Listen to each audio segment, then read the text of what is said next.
So, before you get comfortable, take a moment to like the video and subscribe, but only if you genuinely enjoy what I do here. Let me know where you're listening from tonight and what time it is for you.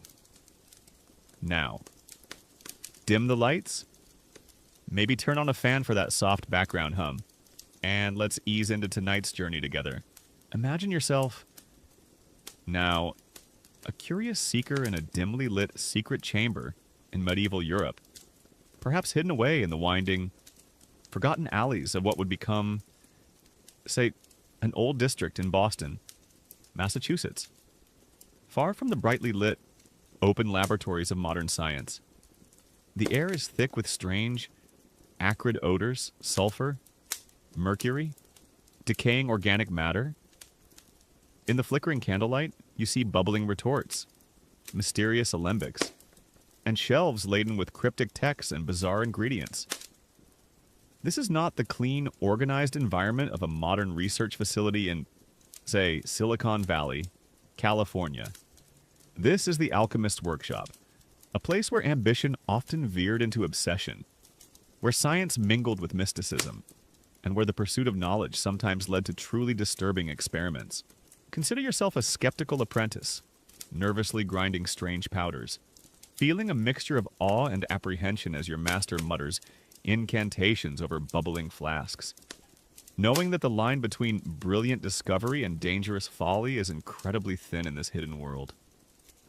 Or perhaps a local village elder, hearing hushed whispers of strange lights and foul smells emanating from a reclusive scholar's dwelling on the outskirts of town, feeling a profound unease about the forbidden knowledge being pursued within those walls.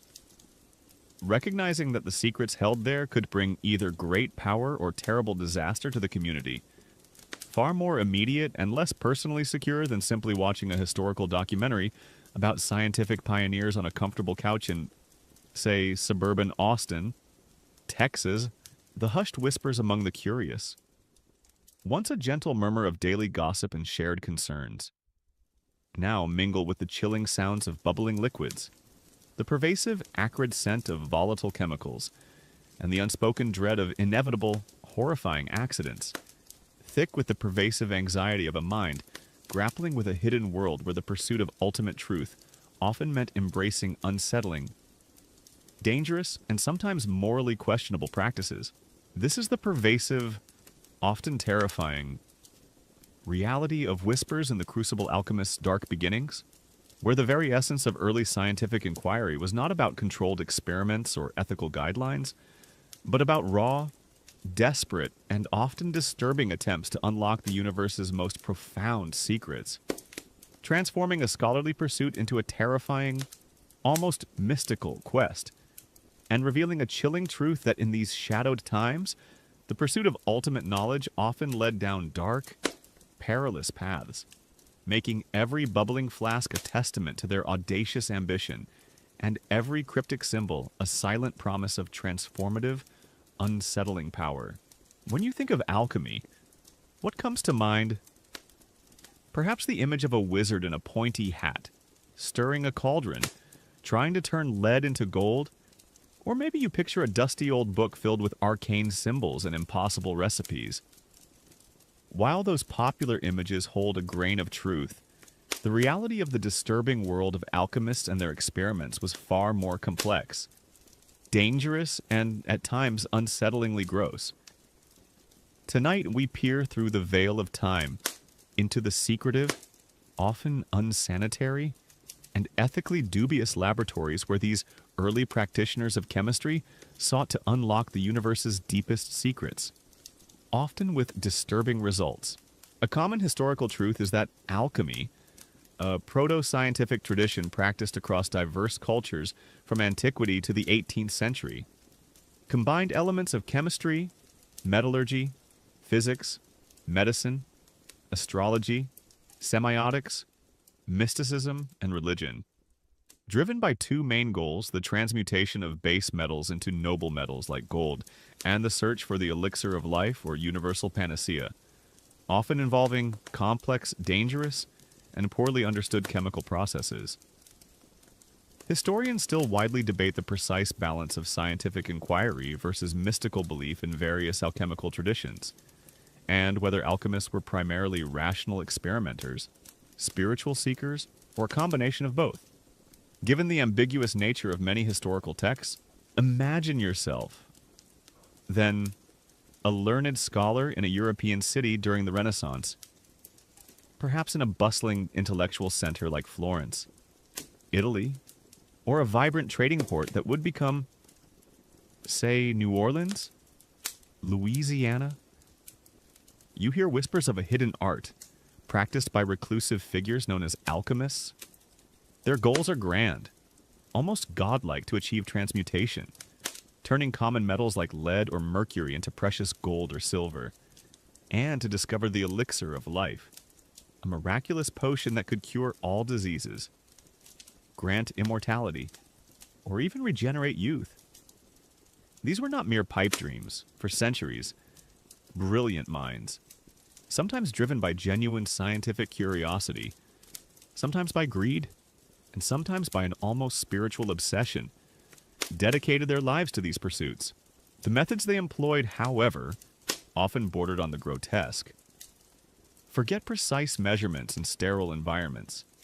An alchemist's lab was often a chaotic space, filled with fumes, strange odors, and bizarre ingredients. Their experiments, far from being clean and predictable, were often messy, dangerous, and deeply unsettling. They worked with substances that we now know to be highly toxic: mercury, arsenic, lead, sulfur, antimony, often without any understanding of their poisonous properties. Imagine the constant exposure, the lingering illnesses, the slow deterioration of health.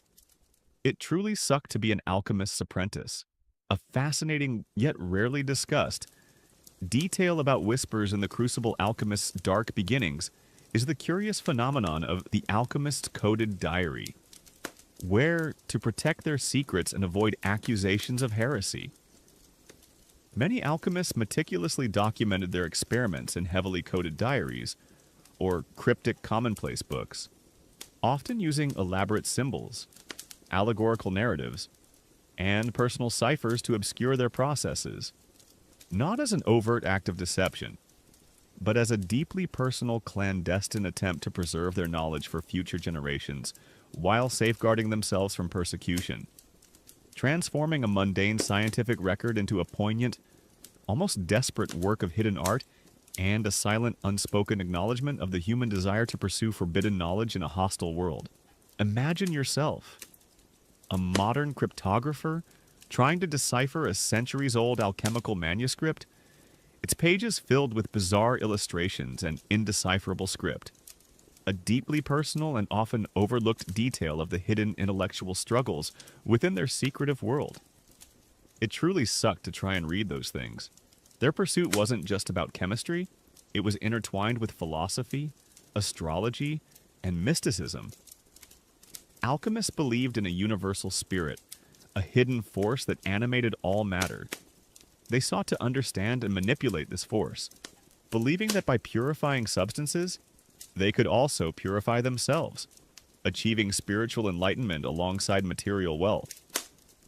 The great work, as they called it, was as much a spiritual journey as a scientific one. This holistic, often esoteric, approach is a far cry from the compartmentalized disciplines of modern science, where a chemist focuses solely on chemical reactions, and a physicist on physical laws in, say, a modern university in Palo Alto, California. The alchemist's apparatus itself was a marvel of ingenuity, albeit often rudimentary and prone to failure. Retorts with long necks for distillation, alembics for condensation, furnaces for intense heating, and various grinding tools populated their workshops. Many of these basic designs, refined over centuries, are still recognizable in modern chemistry labs. A testament to the alchemist's early contributions to scientific methodology and experimental design.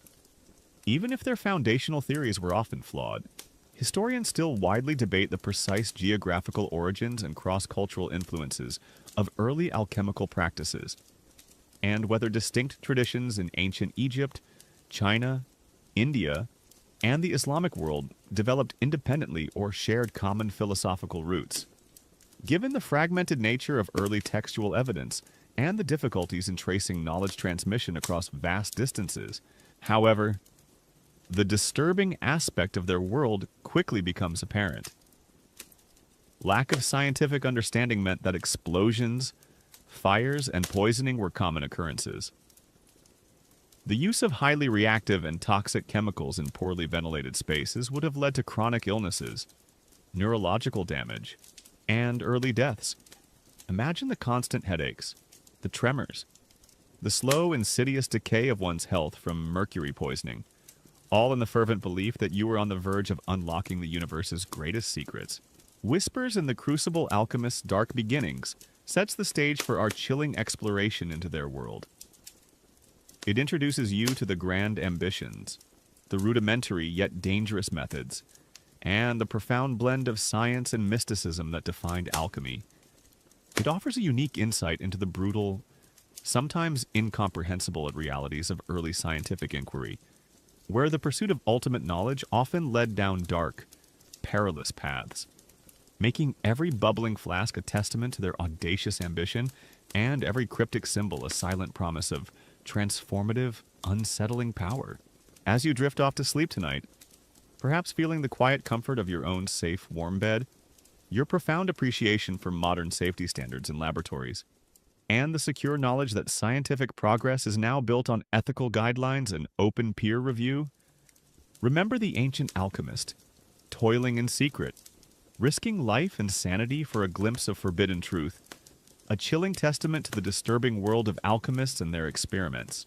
Let's gently return from the acrid, secretive world of whispers in the Crucible Alchemist's Dark Beginnings, where you, a modern person, grimaced at the thought of those dangerous, fume-filled labs. If Chapter 1 set the unsettling stage for their general pursuits, tonight we'll delve into the most ambitious and arguably most disturbing of their experiments, the desperate, often macabre quest for eternal life. We're going to explore the stark, often nauseating reality of the elixir of life, immortality's vile brew, contemplating how these ancient seekers, driven by the ultimate human desire to conquer death, resorted to bizarre, unsanitary, and sometimes outright horrifying ingredients and methods, transforming a profound philosophical pursuit into a series of grotesque, ill-fated concoctions, and revealing a chilling truth that, in these shadowed times, the promise of forever often meant dabbling in the truly repulsive, making every bubbling retort a testament to their desperate ambition, and every strange ingredient a silent, disturbing promise of immortality at any cost. Imagine yourself, now, a terrified assistant in a medieval alchemist's cramped, malodorous laboratory, perhaps hidden deep within a forgotten cellar beneath what would become, say, a sprawling, historic mansion in New Orleans, Louisiana, far from the sterile, ethical confines of a modern bio-research facility. The air is thick with the sweet, sickening smell of decay and strange, exotic herbs. Your master, with eyes gleaming with feverish intensity, directs you to prepare a concoction, not of rare minerals or sparkling gems, but of substances that churn your stomach-dried blood, human hair, perhaps even the putrefying flesh of animals. This is not the clean, precise work of a modern geneticist in, say, a cutting-edge lab in San Diego, California. This is raw, visceral, and deeply disturbing. A desperate attempt to cheat death by any means necessary, no matter how repulsive. Consider yourself a skeptical observer, peeking through a grimy window into this forbidden workshop, feeling a mixture of morbid curiosity and profound disgust as you witness the horrifying ingredients being mixed. Knowing that the line between ultimate enlightenment and utter depravity has been completely erased in the fervent pursuit of immortality. Or perhaps a local physician, dedicated to healing with traditional remedies, hearing the terrifying rumors of an alchemist's desperate experiments involving human remains, feeling a profound moral outrage at such an unnatural pursuit. Recognizing that this quest for eternal life twists the very essence of nature and life itself into something vile and dangerous. Far more immediate and less personally secure than simply watching a medical drama on television in a comfortable, brightly lit living room in, say, suburban Seattle, Washington. The hushed whispers among the fearful, once a comforting sound of shared prayer and community life, now mingle with the chilling sounds of bubbling liquids, the pervasive, sickly sweet scent of strange organic decay, and the unspoken dread of inevitable, horrifying consequences. Thick with the pervasive anxiety of a mind grappling with a hidden world, where the pursuit of ultimate existence often meant embracing the truly grotesque and venturing into practices considered deeply unnatural and morally reprehensible. This is the pervasive, often terrifying, reality of the elixir of life immortality's vile brew, where the very essence of eternal youth was not about natural vitality, but about raw, desperate, and often repulsive attempts to concoct a magical cure for mortality, transforming a profound human longing into a series of terrifying, ill-fated experiments, and revealing a chilling truth that, in these shadowed times, the pursuit of ultimate existence often led down dark, ethically ambiguous paths, making every bubbling retort a testament to their audacious ambition, and every strange ingredient a silent, disturbing promise of immortality at any cost. If there was one ultimate goal that consumed the alchemists, eclipsing even the dream of turning lead into gold, it was the search for the elixir of life. This legendary substance, also known as the Philosopher's Stone in its liquid form or the universal panacea, was believed to hold the key to immortality, perpetual youth, or the cure for all diseases. It was the holy grail of alchemy, promising to free humanity from the grim reaper's embrace. But the lengths to which alchemists went, and the ingredients they considered, for this vile brew were often profoundly disturbing.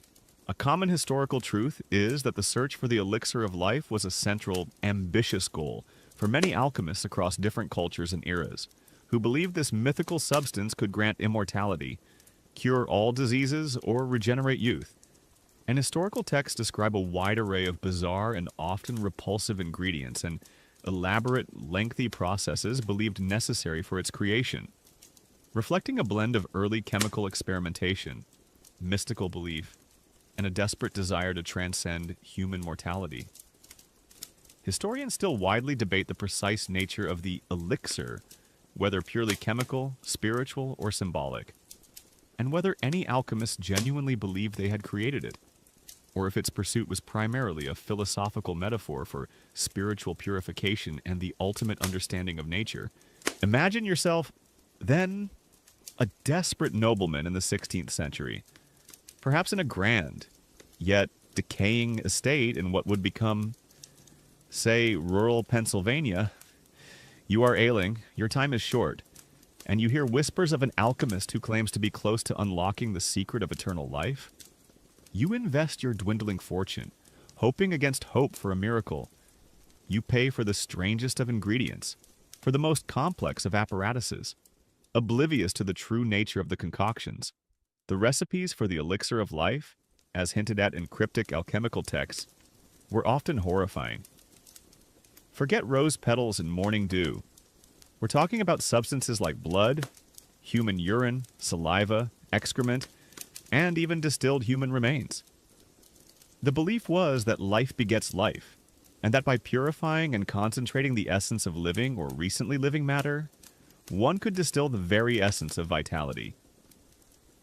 Imagine the stench, the unsanitary conditions, the sheer audacity of experimenting with such vile materials.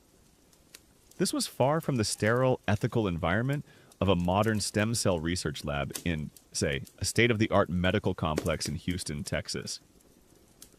It truly sucked to be tasked with collecting those ingredients. A fascinating, yet rarely discussed detail about the elixir of life. Immortality's vile brew is the curious phenomenon of the prima materia of putrefaction, where, beyond just the use of repulsive ingredients, Many alchemical texts emphasize the necessity of a prolonged, controlled process of putrefaction or decomposition as an essential, deeply personal, and clandestine stage in creating the elixir, believing that the breakdown of organic matter was crucial for releasing its hidden, vital essence, transforming a mundane biological process into a poignant, almost desperate ritual of alchemical purification, and a silent, unspoken acknowledgement of the human desire to find ultimate creation in the heart of decay. Imagine yourself an alchemist, meticulously monitoring the putrefaction of organic material in a sealed flask, the air thick with its sickening aroma, believing that this vile process was a key step towards ultimate health and immortality, a deeply personal and often overlooked detail of the hidden, stomach-churning realities of their experiments. It truly sucked to work with those smells daily.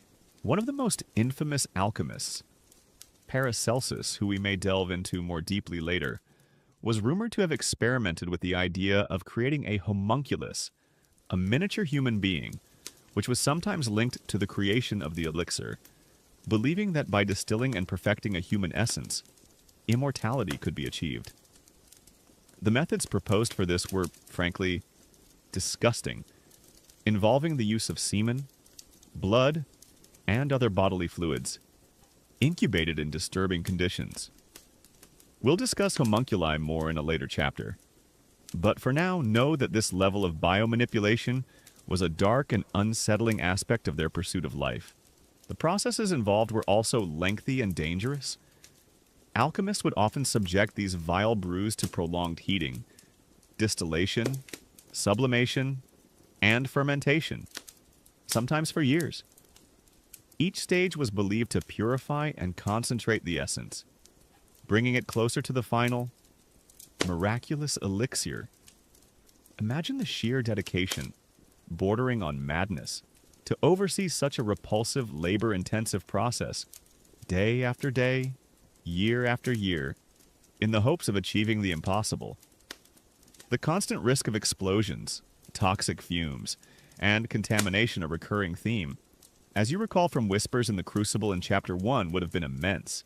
Historians still widely debate the precise interpretation of alchemical recipes for the elixir of life, and whether the descriptions of vile ingredients were meant literally as chemical components, or symbolically as allegories for spiritual transformation and the purification of the soul. Given the highly esoteric and metaphorical language used in many alchemical texts, despite the fervent belief in the disturbing experiments, there is, of course, no historical record of any alchemist successfully creating an actual elixir of life that conferred immortality or cured all diseases. Their ambitions, while grand, ultimately ran aground on the rocks of scientific ignorance and the limitations of their understanding of biology and chemistry. Yet, their desperate pursuit led to some accidental discoveries and laid some very rudimentary groundwork for later scientific endeavors. Even if their primary goal remained an unattainable fantasy, the legacy of the elixir of life. Immortality's vile brew is a chilling reminder of humanity's deepest fears and desires. It shows how far people were willing to go, how much they were willing to endure, and how many disturbing lines they were willing to cross in the ultimate quest to conquer death. It paints a picture of ambition untethered by ethical boundaries, driven by a raw, primal fear of oblivion. The elixir of life. Immortality's vile brew delves into the darkest, most ambitious, and often most repulsive side of alchemy. It illustrates how the human desire for eternal life led to bizarre experiments with unsanitary and horrifying ingredients, revealing a chilling truth that in these shadowed times, the promise of forever often meant dabbling in the truly repulsive, making every bubbling retort a testament to their desperate ambition, and every strange ingredient a silent, disturbing promise of immortality at any cost. As you drift off to sleep tonight, perhaps feeling the quiet comfort of your own safe, warm bed, your profound appreciation for modern medicine and its ethical boundaries, and the secure knowledge that immortality remains a distant dream. Remember the ancient alchemist, desperately mixing their vile concoctions, dreaming of a life without end, a chilling testament to the disturbing world of alchemists and their experiments. Let's gently return from the nauseating depths of the elixir of life immortality's vile brew, where you, a modern person, grimaced at the thought of those repulsive ingredients. If Chapter 2 explored their desperate quest for eternal life, tonight we'll delve into alchemy's more commonly known, yet equally disturbing, ambition, the legendary pursuit of transforming base metals into gold. We're going to explore the stark, often filthy, reality of gold from gross transmutation's unclean hands, contemplating how these ancient practitioners, driven by insatiable greed and a thirst for ultimate wealth, resorted to bizarre, often toxic, and utterly unsanitary processes involving raw materials that would make a modern metallurgist recoil, transforming a glittering dream into a series of dangerous, malodorous, and often futile experiments, and revealing a chilling truth that in these shadowed times, the promise of immense riches often meant dabbling in the truly repulsive, making every bubbling retort a testament to their audacious ambition, and every strange, foul ingredient a silent, disturbing promise of wealth at any cost. Imagine yourself now, a curious but wary bystander peering into a medieval alchemist's grimy, soot-stained laboratory, perhaps tucked away in a hidden corner of what would become, say, a bustling industrial district in Pittsburgh, Pennsylvania, far from the clean, automated foundries of modern metallurgy. The air is thick with the metallic tang of smelting, mixed with the choking fumes of sulfur and strange, pungent odors. You see cauldrons bubbling with what looks like murky sludge, glowing furnaces radiating intense heat, and crude apparatuses dripping with unknown liquids. This is not the precise, highly regulated environment of a modern gold refinery in, say, Fort Knox, Kentucky. This is raw, visceral, and deeply disturbing. A desperate attempt to create wealth from nothing, by any means necessary, no matter how foul. Consider yourself a skeptical investor, drawn by whispers of untold riches, but feeling a profound unease as you witness the foul-smelling processes and the alchemist's feverish intensity, knowing that the line between genuine discovery and outright fraud is incredibly thin, and that the promise of gold might well lead to ruin, or perhaps a hardened miner, accustomed to the dirt and grime of the earth, yet recoiling from the truly putrid and toxic concoctions being brewed by the alchemist, recognizing that this pursuit of synthetic gold twists the very essence of natural elements into something unnatural and dangerous, making you question the sanity of anyone who would willingly expose themselves to such filth for mere metal. Far more immediate and less personally secure than simply watching a documentary about the history of currency on a large screen in a comfortable, brightly lit lecture hall in, say, a quiet suburban university in Princeton, New Jersey. The hushed whispers among the ambitious, once a gentle murmur of financial speculation and grand dreams, now mingle with the chilling sounds of bubbling liquids, the pervasive, acrid scent of volatile chemicals, and the unspoken dread of inevitable, horrifying chemical reactions, thick with the pervasive anxiety of a mind grappling with a hidden world where the pursuit of ultimate wealth often meant embracing the truly grotesque and venturing into practices considered deeply unnatural and physically perilous. This is the pervasive, often terrifying reality of gold from gross transmutation's unclean hands, where the very essence of wealth creation was not about honest labor or trade, but about raw, desperate, and often repulsive attempts to chemically force nature's hand, transforming a glittering dream into a series of terrifying, ill-fated experiments, and revealing a chilling truth that in these shadowed times, the pursuit of immense riches often led down dark, ethically ambiguous paths, making every bubbling retort a testament to their audacious ambition, and every strange, foul ingredient a silent, disturbing promise of wealth at any cost. While the quest for the elixir of life was perhaps the most ambitious goal of alchemy, the desire to create gold from base metals, transmutation, was undoubtedly the most famous, and certainly fueled much of alchemy's popular image. The idea of transforming mundane lead or cheap mercury into gleaming, precious gold held an irresistible allure, promising unimaginable wealth and power to anyone who could master the secret. But the methods for achieving this golden dream were often anything but gleaming, involving processes that were as disturbing as they were unscientific. A common historical truth is that the transmutation of base metals into gold was a primary and widely pursued goal of alchemy, based on the belief that all metals shared a common underlying matter and could be perfected. With alchemists employing complex multi-stage processes involving heating, dissolving, and refining various minerals, often with highly toxic substances like mercury and arsenic, in their attempts to achieve this alchemical transformation.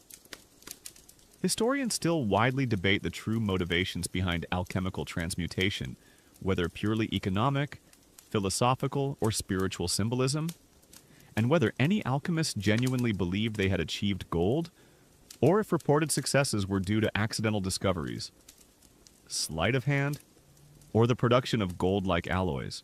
Imagine yourself, then, a medieval monarch, your coffers depleted by constant warfare, perhaps ruling a kingdom in what would become, say, the fertile plains of Ohio. You hear whispers of a mysterious scholar who claims to possess the knowledge to create gold. Desperate for funds, you grant them a laboratory, resources, and even a royal decree of protection. You're drawn by the promise of infinite wealth, a promise that often led alchemists to use methods that were, frankly, disgusting. The alchemists' theories of matter were far removed from our modern understanding. They believed that all substances were composed of varying proportions of basic elements like sulfur and mercury in some theories, or earth, air, fire, and water in others, and that metals, including gold, were simply different stages of development of a single primal matter.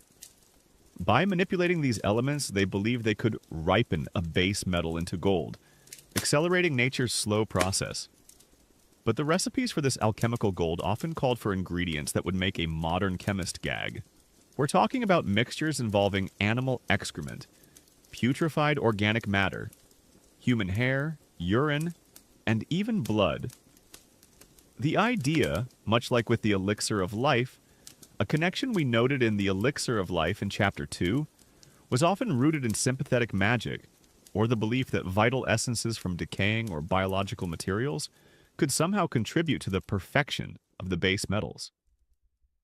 Imagine the smell in an alchemist's lab, perpetually filled with the stench of decay, sulfur, and burning animal matter. This was not a pleasant place to work, far from the odorless, temperature-controlled environment of a modern analytical chemistry lab in, say, a sprawling pharmaceutical company in Indianapolis. Indiana, it truly sucked to work in such vile conditions. A fascinating, yet rarely discussed detail about gold from gross transmutation's unclean hands is the curious phenomenon of the alchemist's philosophical egg, where central to many transmutation processes was the use of a sealed, egg-shaped vessel, often containing a meticulously prepared mixture of ingredients including various animal and human excretions. Subjected to prolonged, precise heating for months or even years, not as a purely practical container, but as a deeply personal, clandestine symbol of the primordial chaos and the birthing of new, perfected matter, transforming a mundane piece of glassware into a poignant, almost desperate womb for the alchemical child and a silent, unspoken acknowledgement of the human desire to mimic nature's profound creative processes.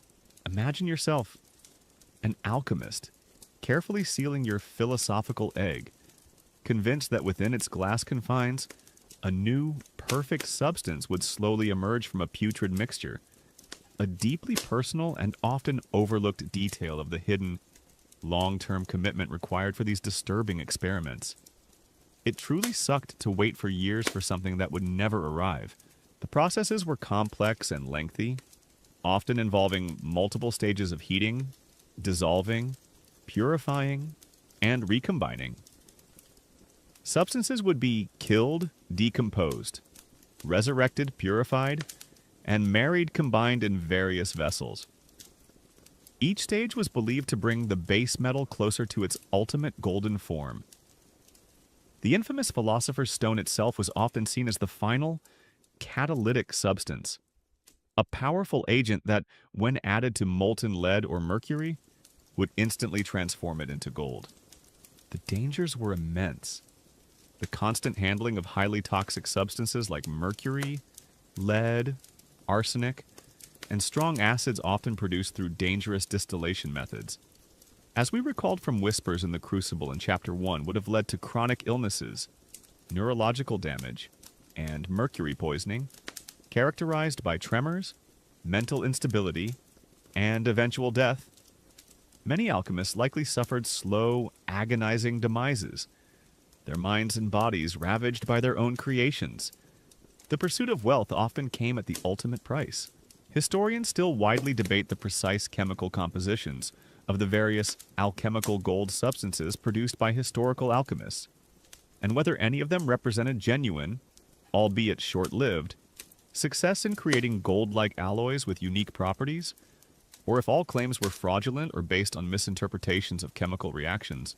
Despite the centuries of tireless effort and countless disturbing experiments, no alchemist ever succeeded in true transmutation to gold. Their efforts, however, were not entirely in vain. Through their obsessive experimentation, they made accidental discoveries, developed new chemical processes like distillation and sublimation, and created new compounds. They were, in essence, the proto-chemists, laying some of the rudimentary groundwork for the scientific discipline that would eventually supplant them, even if their ultimate goal remained an impossible dream. Gold from gross transmutation's unclean hands pulls back the veil on the darker, more visceral reality of alchemy's most famous pursuit. It reveals how the dream of infinite wealth led to bizarre experiments with toxic, unsanitary, and often grotesque ingredients and methods, transforming a glittering ambition into a series of dangerous, malodorous, and often futile endeavors. It offers a unique insight into the brutal, sometimes incomprehensible realities of early scientific inquiry, where the pursuit of immense riches often led down dark, ethically ambiguous paths, making every bubbling retort a testament to their audacious ambition and every strange, foul ingredient a silent, disturbing promise of wealth at any cost. As you drift off to sleep tonight, perhaps feeling the quiet comfort of your own safe, warm bed, your profound appreciation for modern chemistry and its responsible handling of hazardous materials, and the secure knowledge that true gold comes from the earth, not from vile concoctions. Remember the ancient alchemist, toiling in their foul-smelling lab, dreaming of untold riches, a chilling testament to the disturbing world of alchemists and their experiments. Let's gently return from the acrid, gold-flecked reality of gold from gross transmutation's unclean hands. Were you a modern person grimaced at the thought of those foul-smelling concoctions? If Chapter 3 explored their avaricious pursuit of wealth, tonight we'll delve into alchemy's most unsettling and, frankly, disturbing ambition, the audacious attempt to create life itself. We're going to explore the stark, often grotesque, reality of homunculi and horror's life from the unliving, contemplating how these ancient seekers, driven by a profound desire to mimic creation, resorted to bizarre, unnatural, and sometimes outright horrifying methods involving organic matter and dark rituals, transforming a philosophical dream into a series of macabre, ill-fated biological experiments, and revealing a chilling truth that in these shadowed times, the promise of artificial life often meant dabbling in the truly repulsive, making every sealed vessel a testament to their blasphemous ambition, and every strange, nascent form a silent, disturbing promise of creation at any cost. Imagine yourself, now, a terrified observer peering into a medieval alchemist's hidden, dimly lit chamber, perhaps deep within the forgotten catacombs beneath what would become, say, an ancient church in Salem, Massachusetts, far from the ethical controlled environments of modern biological engineering labs. The air is thick with a cloying, sweet stench, mingled with the earthy smell of grave soil and strange, almost palpable, anticipation. In the flickering candlelight, you see glass vessels, not filled with chemical reagents, but with murky, organic matter, perhaps animal parts, human fluids, or even more unsettling, what appears to be a bizarre, developing form suspended within. This is not the clean, sterile work of a modern embryologist in, say, a cutting-edge fertility clinic in Stanford, California.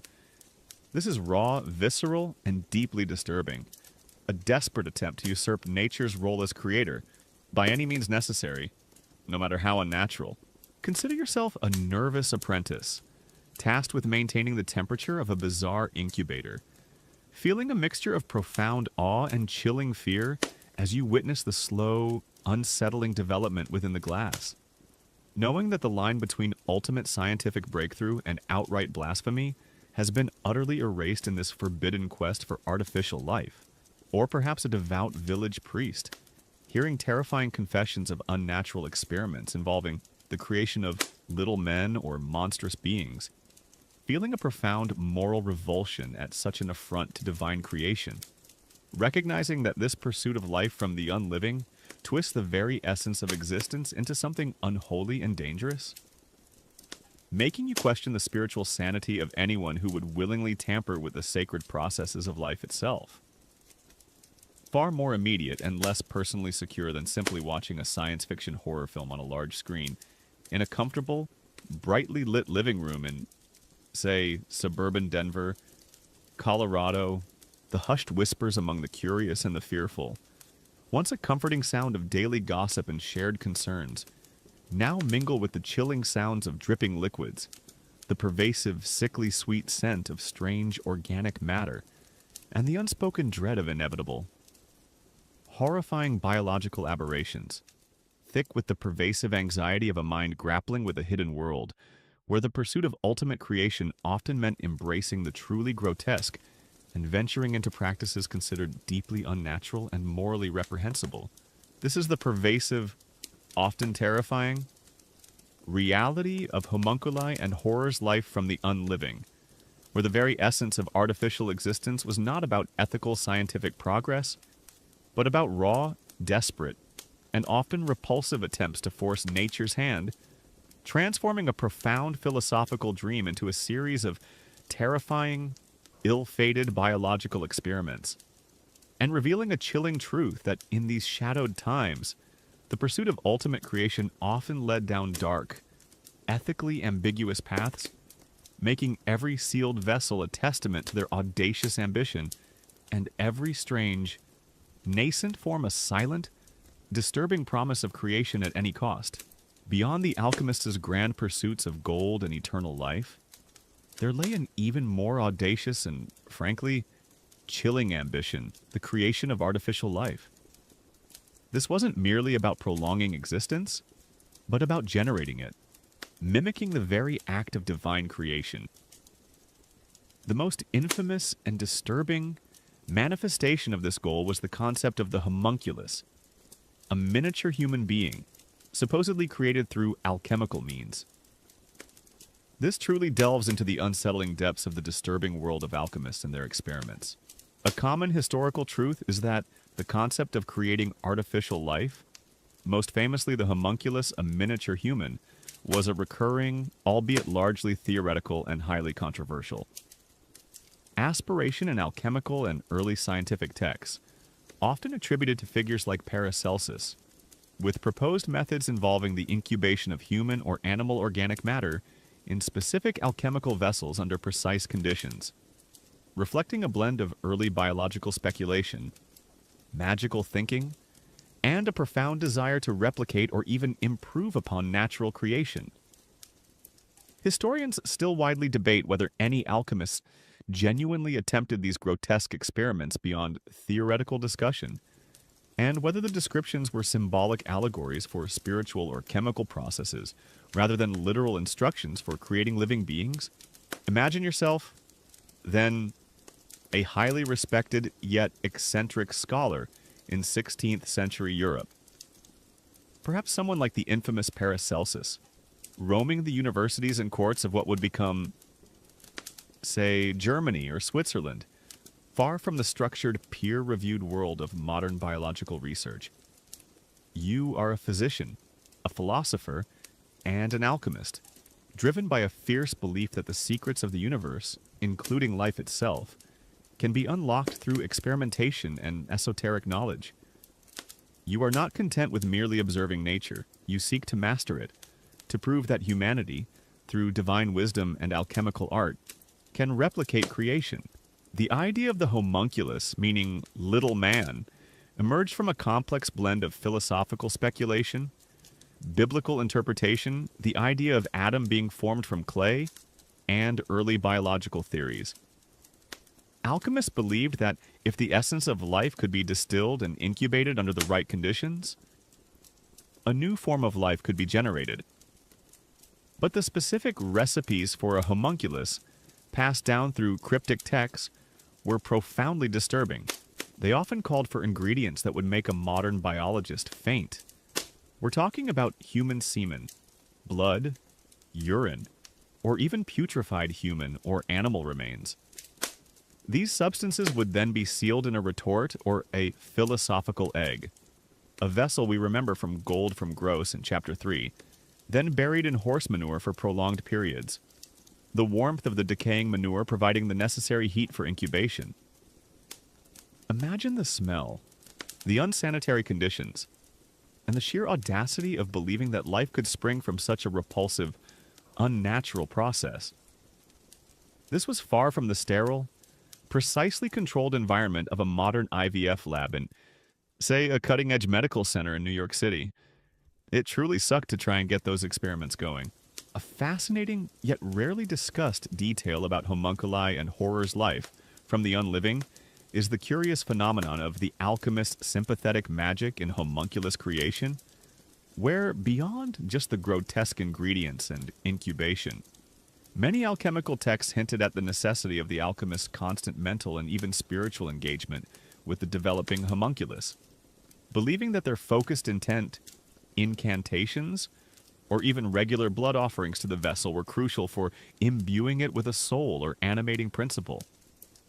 Not as a purely scientific step, but as a deeply personal, clandestine ritual of profound spiritual investment and a silent, unspoken acknowledgement of the human desire to bestow life through sheer willpower. Imagine yourself, an alchemist, murmuring strange words over a bubbling retort filled with organic matter, convinced that your very thoughts were shaping the nascent life within. A deeply personal and often overlooked detail of the hidden, unsettling psychological demands of these forbidden experiments. It truly sucked to be that mentally invested in such a disturbing project. The supposed development of the homunculus was also described in unsettling detail. After weeks or months of incubation, the organic matter would supposedly begin to move, taking on a rudimentary human form. Some accounts even claimed these homunculi could grow, develop, and even speak, though their existence was often fragile and short-lived. They were seen as miniature beings, subservient to their creators, almost like intelligent, living tools. The very idea of creating a sentient being for personal use raises profound ethical questions, even if these claims were almost certainly fantastical. The motivations behind this pursuit were varied. For some, it was a profound philosophical quest, a desire to understand the very nature of creation and the spark of life. For others, it might have been an attempt to create a perfect servant, a source of forbidden knowledge, or even a pathway to immortality, linking back to the elixir of life in Chapter 2. The ambition was immense, bordering on hubris as it challenged the traditional view of life as a divine prerogative. Historians still widely debate the precise interpretation of Paracelsus's descriptions of homunculus creation, and whether he intended his writings as literal scientific instructions, allegorical metaphors for spiritual or chemical processes, or a form of philosophical provocation designed to challenge conventional scientific and religious thought. The dangers of these experiments were not just ethical or spiritual. The unsanitary conditions, the putrefying organic matter, and the potential for pathogenic bacteria to grow within their vessels would have made these labs a breeding ground for disease. While alchemists sought to create life, they often inadvertently fostered conditions that led to sickness and death, a grim irony in their audacious pursuit. Ultimately, the homunculus, like the philosopher's stone and the elixir of life, remained a theoretical concept, a fantastical dream that never materialized. There is no credible historical evidence that any alchemist ever successfully created a living homunculus. Their descriptions were likely a blend of wishful thinking, deliberate deception, misinterpretation of natural phenomena like mold or bacterial growth, or allegorical symbolism. Yet, the persistent fascination with this concept reveals a deep-seated human desire to play God, to unlock the ultimate secret of existence, homunculi and horrors. Life from the Unliving delves into the most unsettling and ethically disturbing aspect of alchemical ambition. It illustrates how the human desire to mimic creation led to bizarre experiments with grotesque organic matter and unnatural methods, transforming a philosophical dream into a series of macabre, ill-fated biological experiments.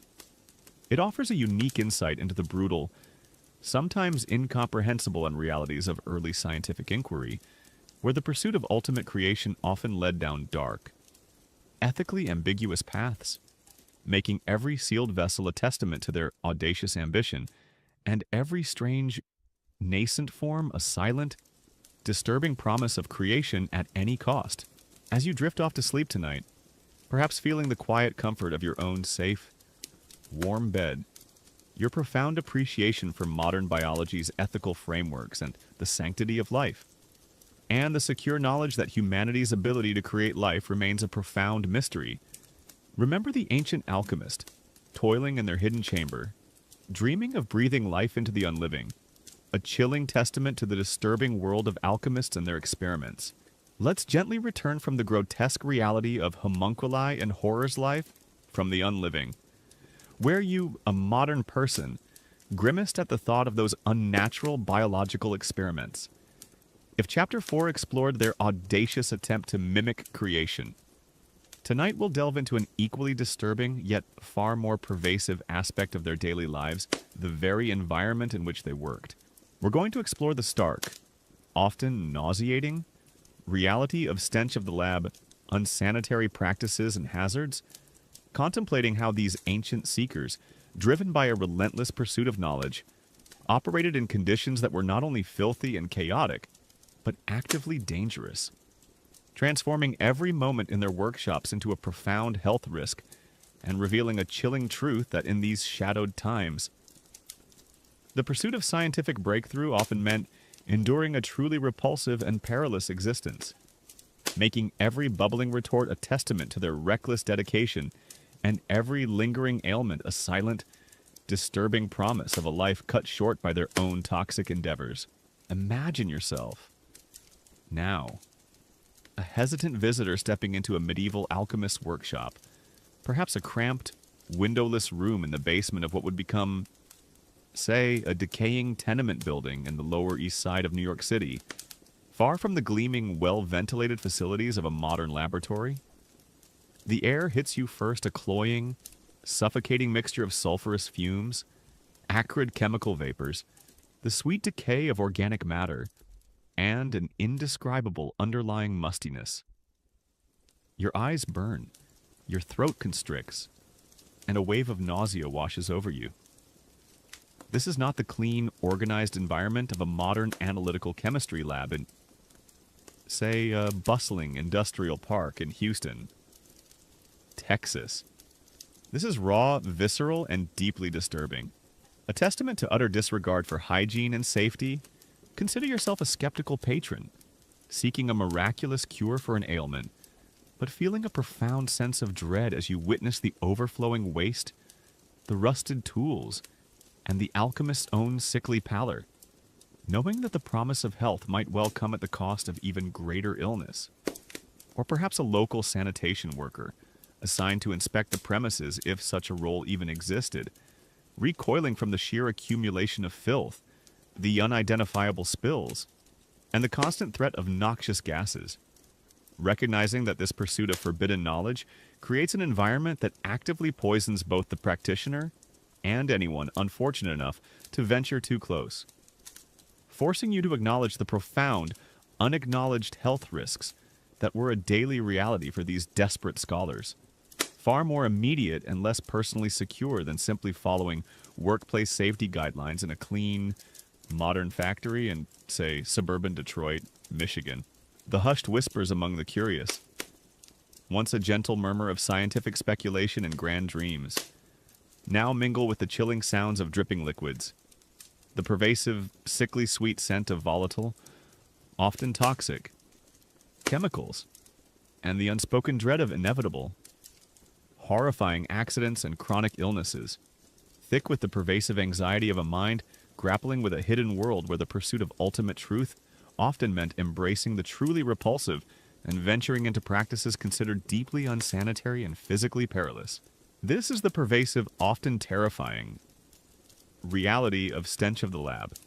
Unsanitary practices and hazards, where the very essence of early scientific inquiry was not about controlled environments or ethical guidelines, but about raw, desperate, and often dangerous attempts to unlock the universe's most profound secrets, transforming a scholarly pursuit into a terrifying, almost self-destructive quest, and revealing a chilling truth that in these shadowed times, the pursuit of ultimate knowledge often led down dark, perilous paths, making every spilled vial a testament to their reckless dedication, and every lingering illness a silent promise of a life cut short by their own toxic endeavors.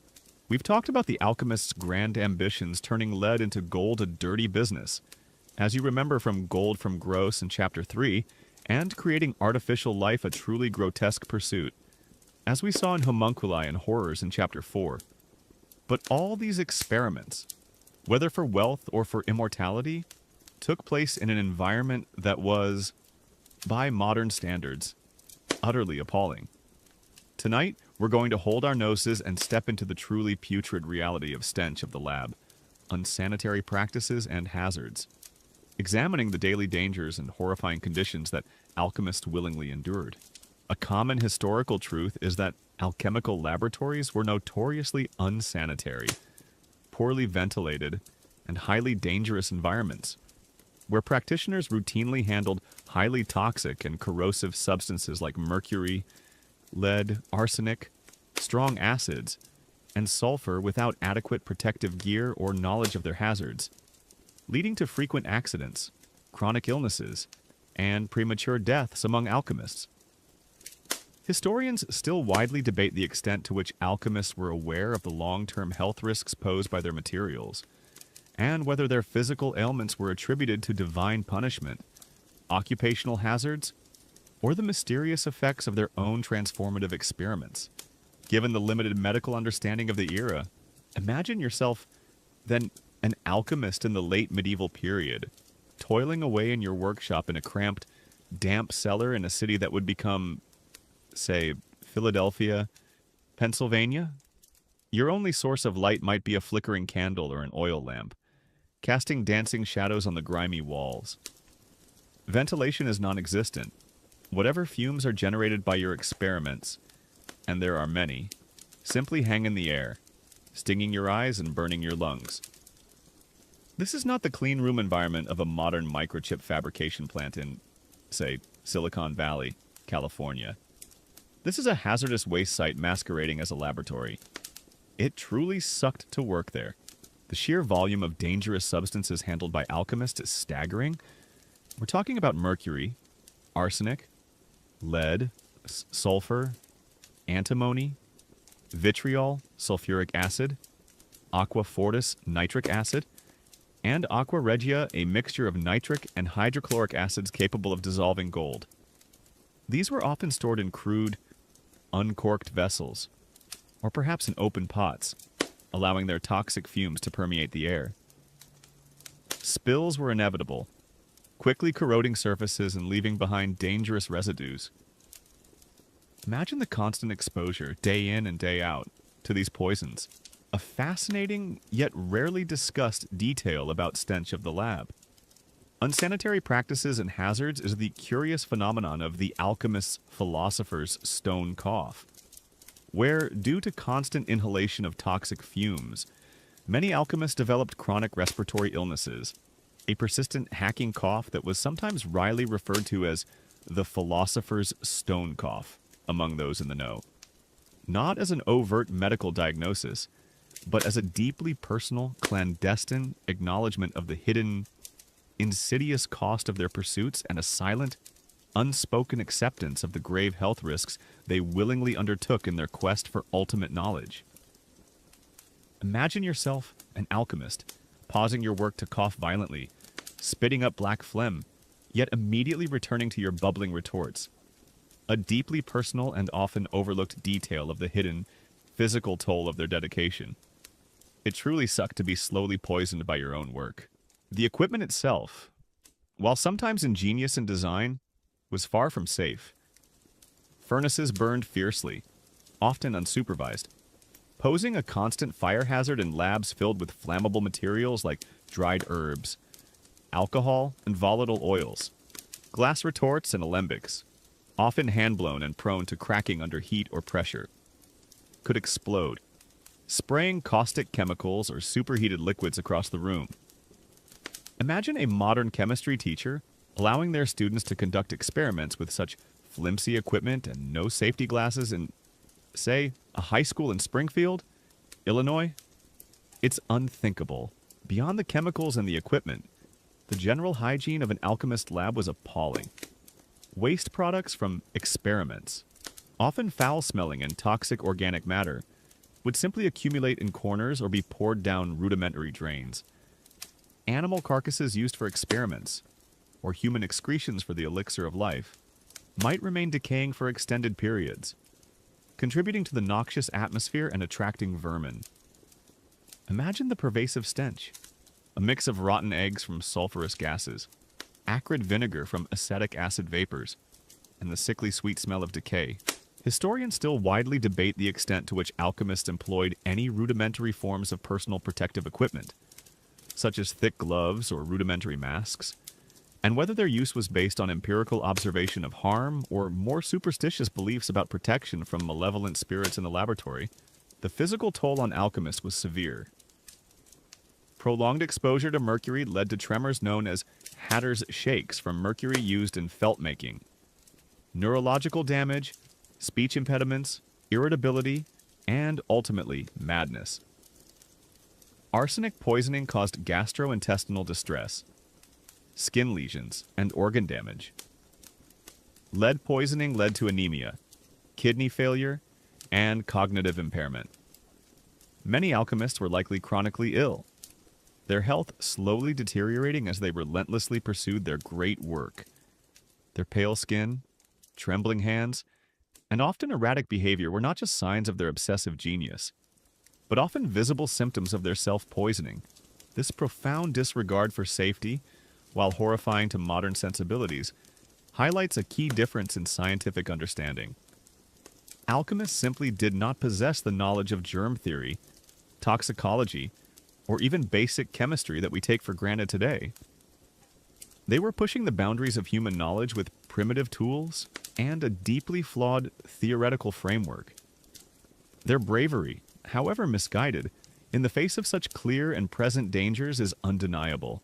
Stench of the lab, unsanitary practices and hazards pulls back the curtain on the truly visceral reality of alchemical life. It reveals how the relentless pursuit of knowledge led practitioners to operate in conditions that were not only filthy and chaotic, but actively dangerous, transforming every moment in their workshops into a profound health risk. It offers a unique insight into the brutal, sometimes incomprehensible realities of early scientific inquiry, where the pursuit of ultimate breakthrough often meant enduring a truly repulsive and perilous existence. Making every bubbling retort a testament to their reckless dedication, and every lingering ailment a silent, disturbing promise of a life cut short by their own toxic endeavors. As you drift off to sleep tonight, perhaps feeling the quiet comfort of your own safe, warm bed, your profound appreciation for modern laboratory safety regulations, and personal protective equipment, and the secure knowledge that scientific progress now prioritizes human well-being. Remember the ancient alchemist coughing, trembling, and toiling in their fume-filled den? A chilling testament to the disturbing world of alchemists and their experiments? Let's gently return from the suffocating, dangerous reality of stench of the lab. Unsanitary practices and hazards where you, a modern person, grimaced at the thought of those toxic fumes and filthy conditions. If Chapter 5 explored the physical perils of their workshops, tonight we'll delve into an equally disturbing, yet far more insidious, aspect of the alchemist's life, the profound psychological toll of their isolated, obsessive pursuit. We're going to explore the stark, often tragic, reality of the alchemist's madness, isolation and obsession, contemplating how these ancient seekers, driven by an unyielding ambition and a hunger for forbidden knowledge, often descended into paranoia, delusion, and outright insanity, transforming a scholarly quest into a profound personal torment, and revealing a chilling truth that in these shadowed times, the pursuit of ultimate secrets often meant sacrificing one's sanity, making every cryptic note a testament to their fractured minds and every reclusive existence a silent, disturbing promise of a life consumed by their own feverish delusions. Imagine yourself now, a reclusive alchemist, toiling away for years in a secluded tower, perhaps nestled deep within a forgotten forest in what would become, say, the desolate wilderness of northern Maine, far from the stimulating collaborative environments of modern research communities. The only sounds are the bubbling of your retorts, the crackle of the furnace, and the incessant whisper of your own thoughts. Days blend into nights. Seasons pass unnoticed. Your human connections wither, replaced by cryptic symbols and the silent, unyielding demands of your experiments. This is not the healthy intellectual solitude of a modern academic working on a complex problem in, say, a quiet study in a university town in Madison, Wisconsin. This is raw, visceral, and deeply disturbing, a testament to an utter surrender to a singular, all-consuming obsession. Consider yourself a concerned family member, sending infrequent letters to your reclusive relative, receiving increasingly bizarre and disjointed replies filled with talk of hidden signs and secret enemies, knowing that the very pursuit of knowledge has slowly but surely unraveled their mind into something unrecognizable. Or perhaps a local villager, occasionally spotting the alchemist's gaunt, wild-eyed figure scurrying through the market under the cloak of night, feeling a profound sense of pity and fear, recognizing that their brilliant mind has been twisted by years of isolation and the relentless pursuit of a dangerous fantasy, forcing you to acknowledge the profound human cost of pushing the boundaries of the known world without the anchor of human connection.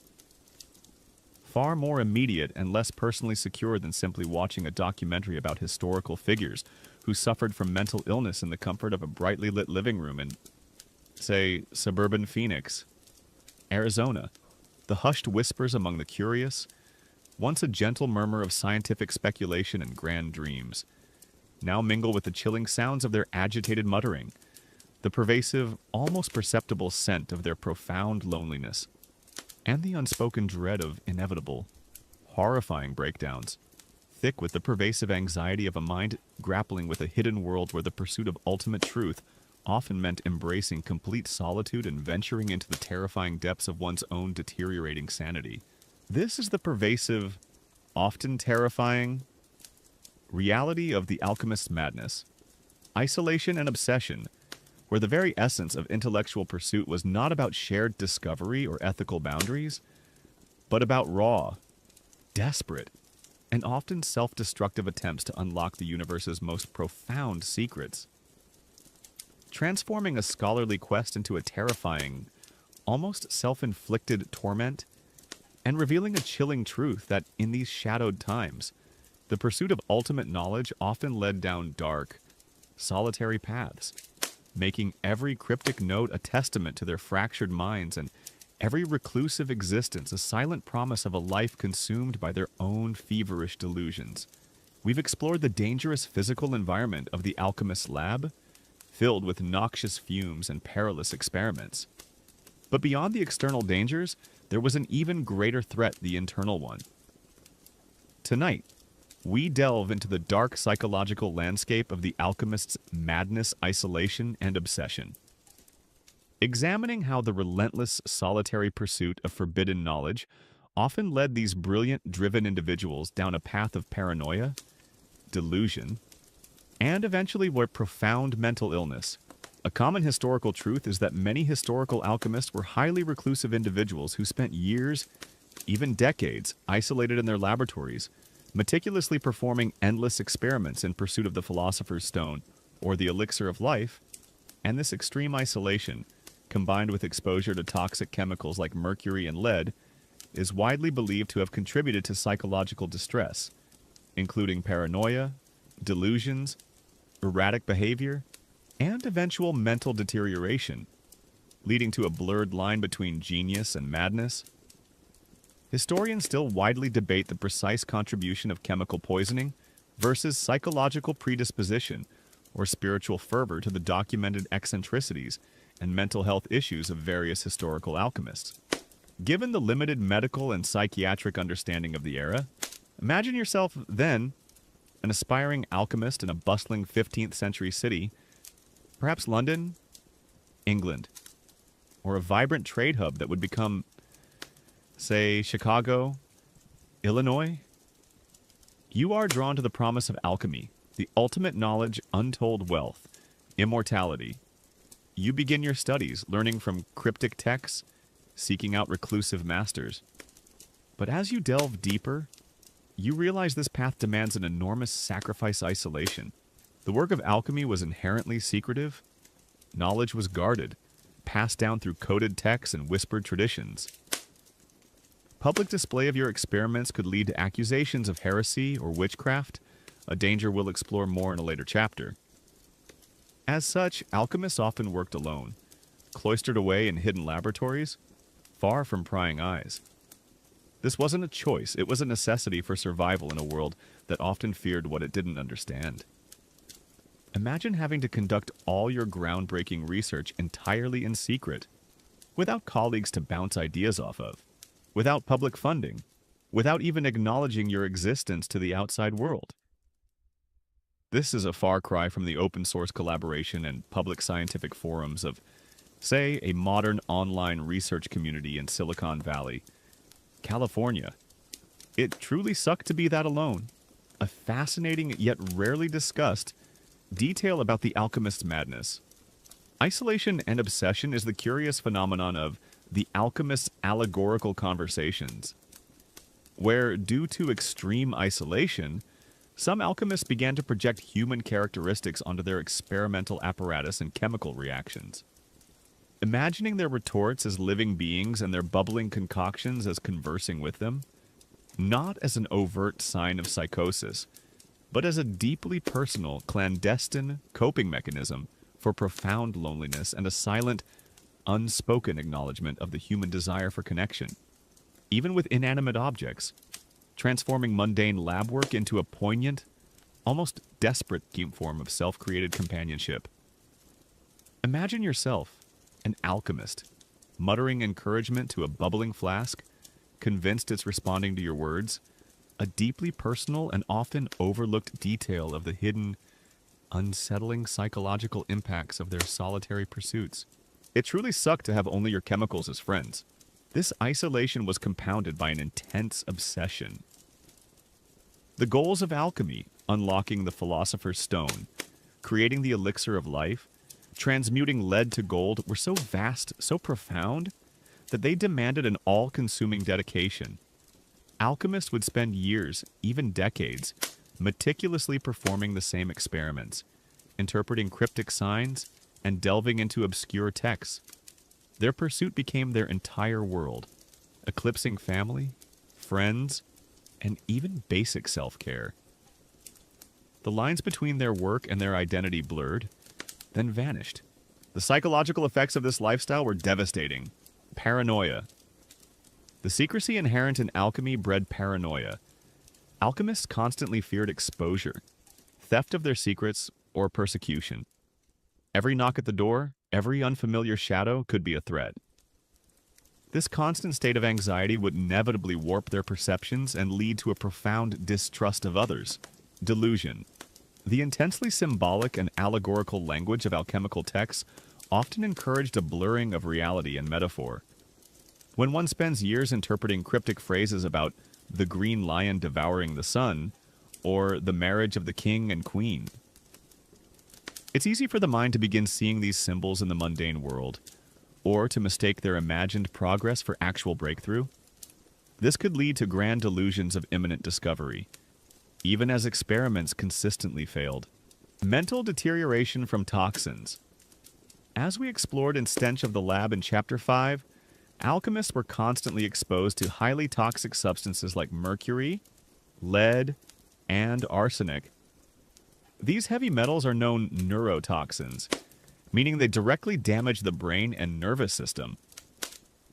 Symptoms of chronic poisoning include tremors, memory loss, irritability, hallucinations, and severe mood swings, often culminating in profound madness. Many alchemists, like Isaac Newton in his later years who dabbled extensively in alchemy, are believed to have suffered from mercury poisoning, which could explain some of their eccentricities or periods of irrationality. Imagine your brilliant mind slowly being eroded by the very elements you sought to control.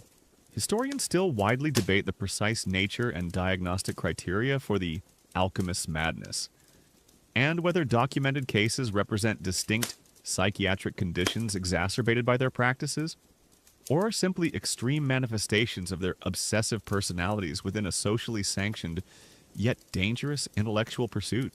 The tragic irony is that the very qualities that made an alchemist dedicated, their intense focus, their perseverance, their willingness to push boundaries, were also the qualities that, when combined with isolation and toxic exposure, could lead to their undoing. Their brilliance often spiraled into an all-consuming mania, leaving them isolated, delusional, and sometimes tragically insane. Their legacy became a cautionary tale of genius, twisted by obsession and circumstance, the alchemist's madness. Isolation and obsession reveals the profound psychological cost of pursuing forbidden knowledge in a world ill-equipped to understand or support such endeavors. It illustrates how the relentless, solitary pursuit of ultimate secrets often led these brilliant, driven individuals down a path of paranoia, delusion, and profound mental illness. It offers a unique insight into the brutal, sometimes incomprehensible realities of early scientific inquiry, where the pursuit of ultimate truth often meant sacrificing one's sanity, making every cryptic note a testament to their fractured minds and every reclusive existence a silent, disturbing promise of a life consumed by their own feverish delusions. As you drift off to sleep tonight, perhaps feeling the quiet comfort of your own safe, warm bed, your profound appreciation for modern mental health awareness, and the importance of human connection and collaboration. Remember the ancient alchemist, alone in their dark lab, their mind unraveling in the relentless pursuit of an impossible dream. A chilling testament to the disturbing world of alchemists and their experiments. Let's gently return from the chilling, often tragic, reality of the alchemist's madness, isolation and obsession, where you, a modern person, grimaced at the thought of those fractured minds consumed by their hidden pursuits. If Chapter 6 explored the internal psychological perils, tonight we'll delve into an equally formidable, yet external threat that loomed constantly over the alchemist's existence. The profound danger of being accused of heresy, witchcraft, or fraud. We're going to explore the stark, often brutal, reality of forbidden knowledge. Heresy and persecution, contemplating how these ancient seekers, driven by their audacious quest for ultimate secrets, often found themselves clashing with powerful religious and political authorities, transforming a scholarly pursuit into a perilous tightrope walk, and revealing a chilling truth that, in these shadowed times, The pursuit of knowledge often meant risking imprisonment, torture, or even death, making every bubbling retort a testament to their desperate courage and every hidden text a silent, disturbing promise of forbidden insights gained at tremendous personal cost. Imagine yourself now, a reclusive alchemist, toiling away in your hidden laboratory, perhaps a secluded chamber beneath what would become, say, a quiet, historic farmhouse in rural Pennsylvania. Far from the open intellectual discourse and academic freedom of modern scientific institutions, every whisper of a new experiment, every strange light seen flickering from your windows at night, every unusual odor wafting from your chimney could be misinterpreted, twisted into evidence of dark dealings. The knock at the door, if it comes, isn't a curious colleague or a potential patron. It's likely the ominous arrival of inquisitors, armed with suspicion and the full, terrifying power of church or state. This is not the secure, legally protected environment of a modern research scientist in, say, a sprawling corporate campus in Silicon Valley, California. This is raw, visceral, and deeply disturbing, a testament to an utter lack of intellectual freedom and a constant, pervasive threat to one's very existence. Consider yourself a nervous villager, hearing the terrifying rumors of a scholar being dragged away by authorities, accused of consorting with demons or fabricating false gold, feeling a profound fear that such dark arts might infect your community, reinforcing the belief that certain knowledge is too dangerous for mortals, or perhaps a young, idealistic scholar, eager to pursue the secrets of nature, but witnessing firsthand the brutal consequences of those who dared to question dogma or claim unnatural powers, forcing you to acknowledge the profound, unacknowledged risks that were a daily reality for those who pushed the boundaries of sanctioned knowledge. Far more immediate and less personally secure than simply debating scientific theories in a comfortable, brightly lit university classroom in, say, suburban Boston, Massachusetts, the hushed whispers among the pious, once a gentle murmur of shared faith and community concerns, now mingle with the chilling sounds of public accusations, the pervasive, almost perceptible scent of fear, and the unspoken dread of inevitable, horrifying interrogations, thick with the pervasive anxiety of a mind grappling with a hidden world where the pursuit of ultimate truth often meant embracing complete secrecy and venturing into the terrifying realm of persecution and potential martyrdom. This is the pervasive, often terrifying, reality of forbidden knowledge. Heresy and persecution, for the very essence of intellectual pursuit, was not about open inquiry or ethical guidelines, but about raw, desperate, and often self-sacrificial attempts to unlock the universe's most profound secrets, transforming a scholarly quest into a terrifying, almost fatal gamble, and revealing a chilling truth that in these shadowed times, the pursuit of ultimate knowledge often led down dark, dangerous paths, making every hidden text a testament to their desperate courage, and every public accusation a silent promise of forbidden insights gained at tremendous personal cost. We've explored the internal and external horrors of the alchemist's life, their unsanitary labs, and the profound psychological toll of their obsession. But perhaps the greatest, most immediate threat they faced came not from their chemicals or their own minds, but from the powerful institutions that govern their world. Tonight, we delve into the chilling reality of forbidden knowledge, heresy and persecution, examining how the alchemist's audacious pursuits often placed them on a collision course with religious and secular authorities, leading to accusations of witchcraft, heresy, and fraud, and often brutal consequences.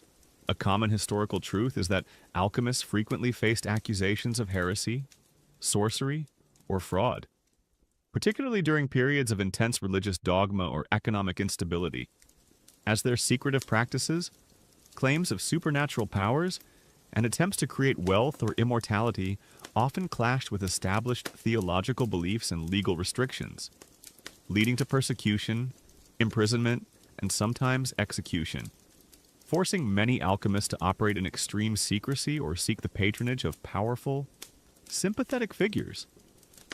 Historians still widely debate the precise balance of genuine fear of dark magic versus economic protectionism. G.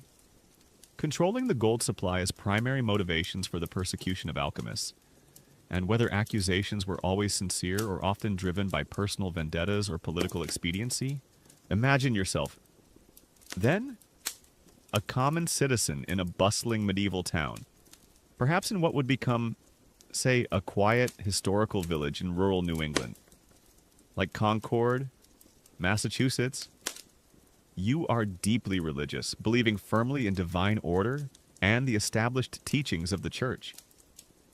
You hear whispers of an alchemist in town, a reclusive figure who performs strange experiments, who speaks of turning lead into gold, and who claims to seek the elixir of life, a pursuit we explored in the Elixir of Life in Chapter 2.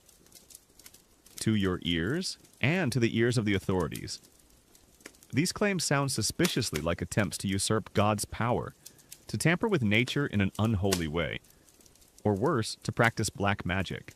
The church, in particular, viewed alchemy with deep suspicion.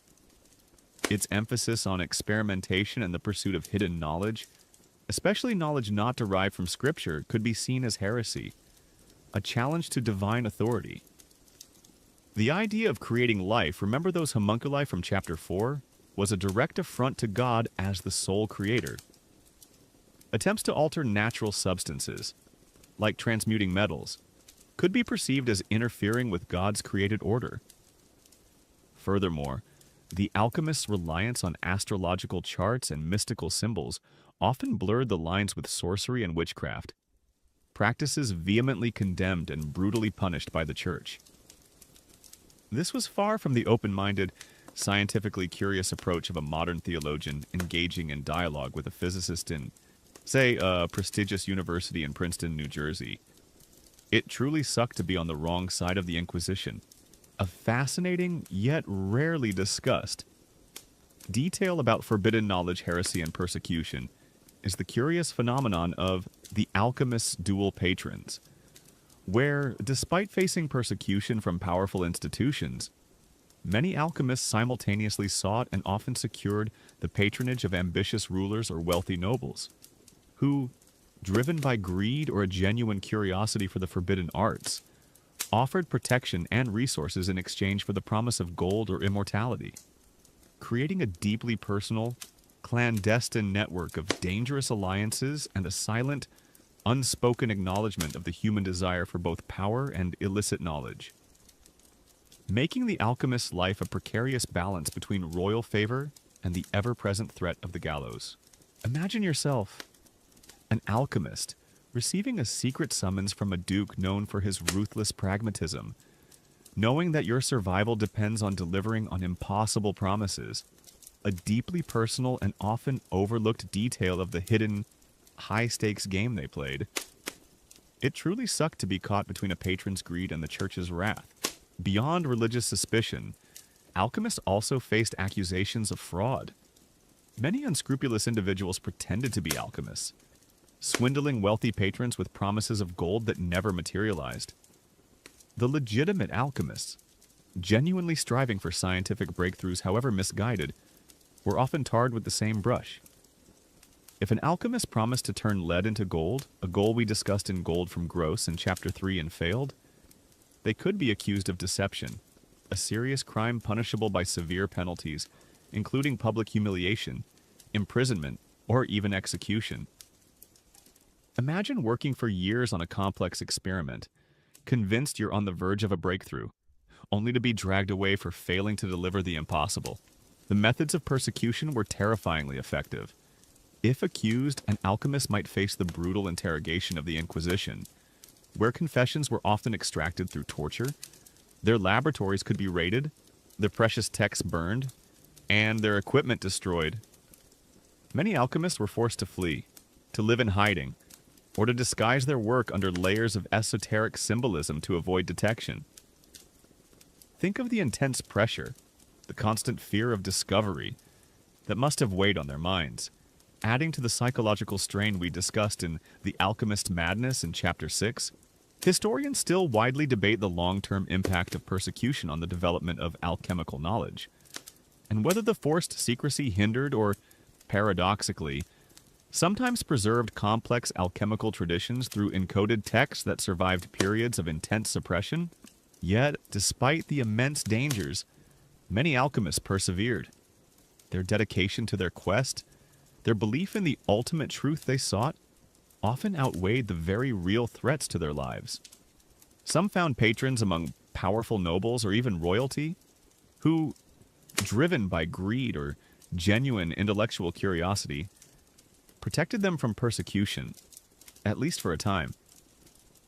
These patrons often turned a blind eye to the questionable methods, eager for the promise of unimaginable wealth or endless life.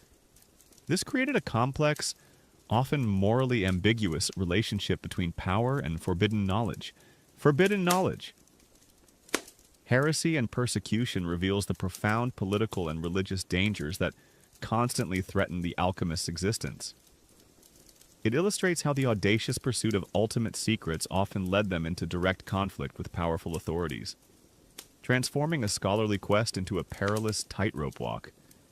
It offers a unique insight into the brutal, sometimes incomprehensible realities of early scientific inquiry, where the pursuit of knowledge often meant risking imprisonment, torture, or even death, making every bubbling retort a testament to their desperate courage, and every hidden text a silent, disturbing promise of forbidden insights gained at tremendous personal cost. As you drift off to sleep tonight, perhaps feeling the quiet comfort of your own safe, warm bed, your profound appreciation for academic freedom and the separation of scientific inquiry from religious dogma, and the secure knowledge that intellectual pursuit is largely protected. Remember the ancient alchemist toiling in secret, ever wary of the knock at the door, a chilling testament to the disturbing world of alchemists and their experiments. Let's gently return from the perilous reality of forbidden knowledge. Heresy and persecution, where you, a modern person, grimaced at the thought of those brutal inquisitions and desperate secrets.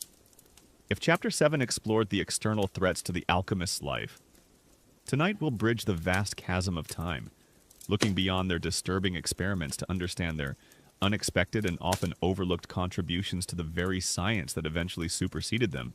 We're going to explore the stark, often ironic, reality of Echoes and Shadows alchemists' unsettling legacy, contemplating how these ancient seekers, despite their fantastical goals and grotesque methods, inadvertently laid crucial groundwork for modern chemistry, metallurgy, and medicine, transforming their hidden laboratories into the unlikely cradles of future scientific revolutions, and revealing a chilling truth that even centuries later, the ghost of alchemy still whispers in the halls of modern science, making every laboratory beaker a testament to their accidental discoveries, and every precise measurement a silent, disturbing echo of their ancient, messy endeavors.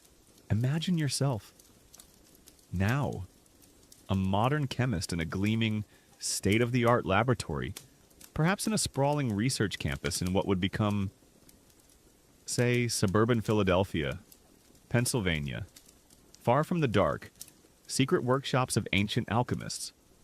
You meticulously measure reagents, operate sophisticated equipment, and understand the precise molecular interactions of the substances you work with. Yet, as you pick up a glass retort, or distill a liquid, or even purify a metal, you are unknowingly echoing techniques and concepts first pioneered, however crudely, by those very alchemists. This is not the sudden, clean break from the past that many imagine. It's a gradual, messy evolution, filled with unforeseen connections. Consider yourself a curious student, reading a textbook on the history of chemistry, feeling a moment of profound surprise as you realize that many fundamental laboratory tools and processes were actually invented by individuals who also believed in turning lead into gold and creating miniature humans. Blurring the neat lines between science and pseudoscience in your mind. Or perhaps a veteran industrial metallurgist, overseeing the purification of precious metals, recognizing in the very processes they use distillation, calcination, sublimation, the ancient, rudimentary techniques refined over centuries by alchemists, forcing you to acknowledge the profound, unacknowledged debt that modern industry owes to those often derided historical figures, far more immediate and less personally secure than simply observing the natural progression of scientific thought in a quiet, abstract academic setting in, say, a pristine university library in Palo Alto, California, the hushed whispers of your own thoughts. Once a comforting sound of established scientific certainty, now mingle with the chilling echoes of ancient incantations, the pervasive, almost perceptible scent of historical continuity, and the unspoken dread of inevitable, unsettling reevaluations of what we truly know about the past, thick with the pervasive anxiety of a mind grappling with a hidden world where the pursuit of ultimate truth often meant embracing unconventional methods and venturing into the terrifying realm of the unknown, whose accidental breakthroughs now form the very bedrock of our modern understanding. This is the pervasive, often ironic, reality of echoes and shadows.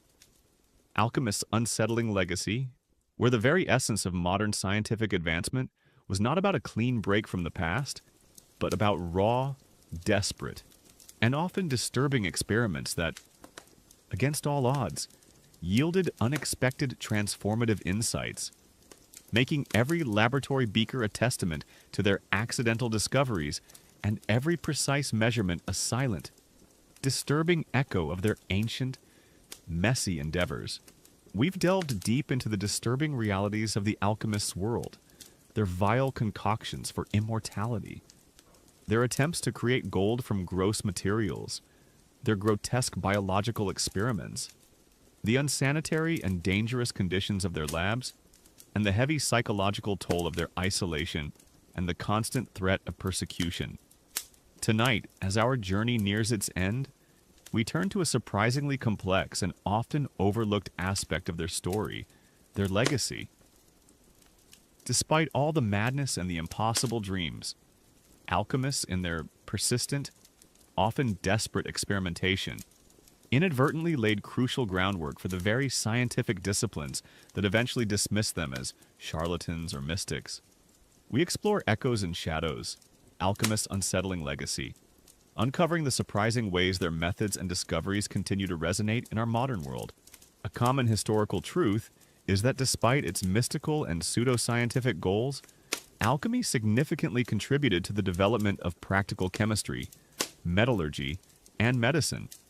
As alchemists invented and refined numerous laboratory apparatuses like alembics and retorts, developed fundamental chemical processes such as distillation, sublimation, and calcination, and discovered new substances and compounds like various acids and metallic elements, thus laying essential groundwork for the scientific revolution that followed. Historians still widely debate the precise extent to which alchemists consciously pursued genuine scientific understanding versus being driven solely by mystical or material goals, and whether their practical discoveries were accidental byproducts or intentional results of systematic, albeit often flawed experimentation. Imagine yourself, then, a chemist in the 17th century, a pivotal time when alchemy was slowly beginning its transformation into modern chemistry. You are starting to focus less on the spirit of gold and more on its measurable properties. But the tools you use, the techniques you employ, and even some of the substances you isolate, often have their origins in centuries of alchemical toil. You are, in essence, standing on the shoulders of giants, even if those giants were a bit unhinged and smelled strongly of sulfur. As we recalled from Stench of the Lab in Chapter 5, perhaps one of the most significant contributions of alchemy lies in laboratory apparatus. The alchemists were pioneers in designing and utilizing various pieces of equipment. The alembic, a distillation apparatus with a spherical base and a long, downward-sloping arm for condensation, and the retort, a similar vessel for distillation, were refined by alchemists over centuries. These basic designs, though now modernized and made from more durable materials, are still recognizable in any chemistry lab today. Think about it: a scientist in a gleaming lab in, say, Princeton, New Jersey, is still using the evolved version of a device invented by someone trying to distill life force from blood. It truly sucked to be the first to invent these things. A fascinating yet rarely discussed detail about echoes and shadows. Alchemist's unsettling legacy is the curious phenomenon of the alchemist's accidental pharmaceuticals, where, while searching for the mythical elixir of life or universal panacea, alchemists inadvertently stumbled upon numerous actual medicinal compounds or improved methods for preparing existing remedies, such as various mineral acids which later became crucial in medicine and industry, and the purification of specific metals for therapeutic use. Not as an overt medical breakthrough, but as a deeply personal, clandestine side effect of their often dangerous experiments and a silent, unspoken acknowledgement of the human desire to alleviate suffering, even when driven by fantastical goals. Imagine yourself an alchemist, noticing that a byproduct from your gold-making experiment seems to alleviate a specific ailment, leading to an accidental medical discovery in a place dedicated to transmutation. A deeply personal and often overlooked detail of the hidden, unexpected benefits of their chaotic pursuits. It truly sucked to discover something useful by accident while pursuing an impossible dream. Beyond equipment, alchemists also developed and refined numerous chemical processes that are fundamental to modern chemistry. Distillation, the process of separating liquids based on their boiling points, crucial for producing pure substances like alcohol and essential oils. Sublimation, the process where a solid turns directly into a gas without passing through a liquid phase, and vice versa, used for purifying certain compounds. Calcination, heating a substance to high temperatures, often to remove volatile components or cause decomposition, akin to modern roasting of ores. Filtration and crystallization, basic separation and purification techniques. These techniques, though often performed crudely and without full understanding of the underlying principles, were painstakingly developed by alchemists in their relentless quest. They observed, they experimented, and they recorded their findings, however cryptically. As you recall from The Alchemist's Madness in Chapter 6, this systematic, if sometimes haphazard, approach to experimentation laid the empirical foundation upon which modern scientific method would eventually build. Alchemists also discovered or improved the understanding of numerous substances. Strong mineral acids, aqua fortis, nitric acid, aqua regia, which could dissolve gold, and oil of vitriol sulfuric acid were all developed and widely used by alchemists. These acids became vital for metallurgy, medicine, and later industrial processes. New elements and compounds. While not understanding them as such, alchemists isolated elements like antimony, arsenic, and bismuth. They also prepared various metallic salts and compounds that had practical applications. Improved metallurgy. Their constant work with metals led to practical advancements in smelting, refining, and alloying, which were crucial for toolmaking, weaponry, and even jewelry. Think of the improved quality of tools and weapons that would benefit from this knowledge, influencing military might in places like, say, the burgeoning ironworks of colonial Pennsylvania.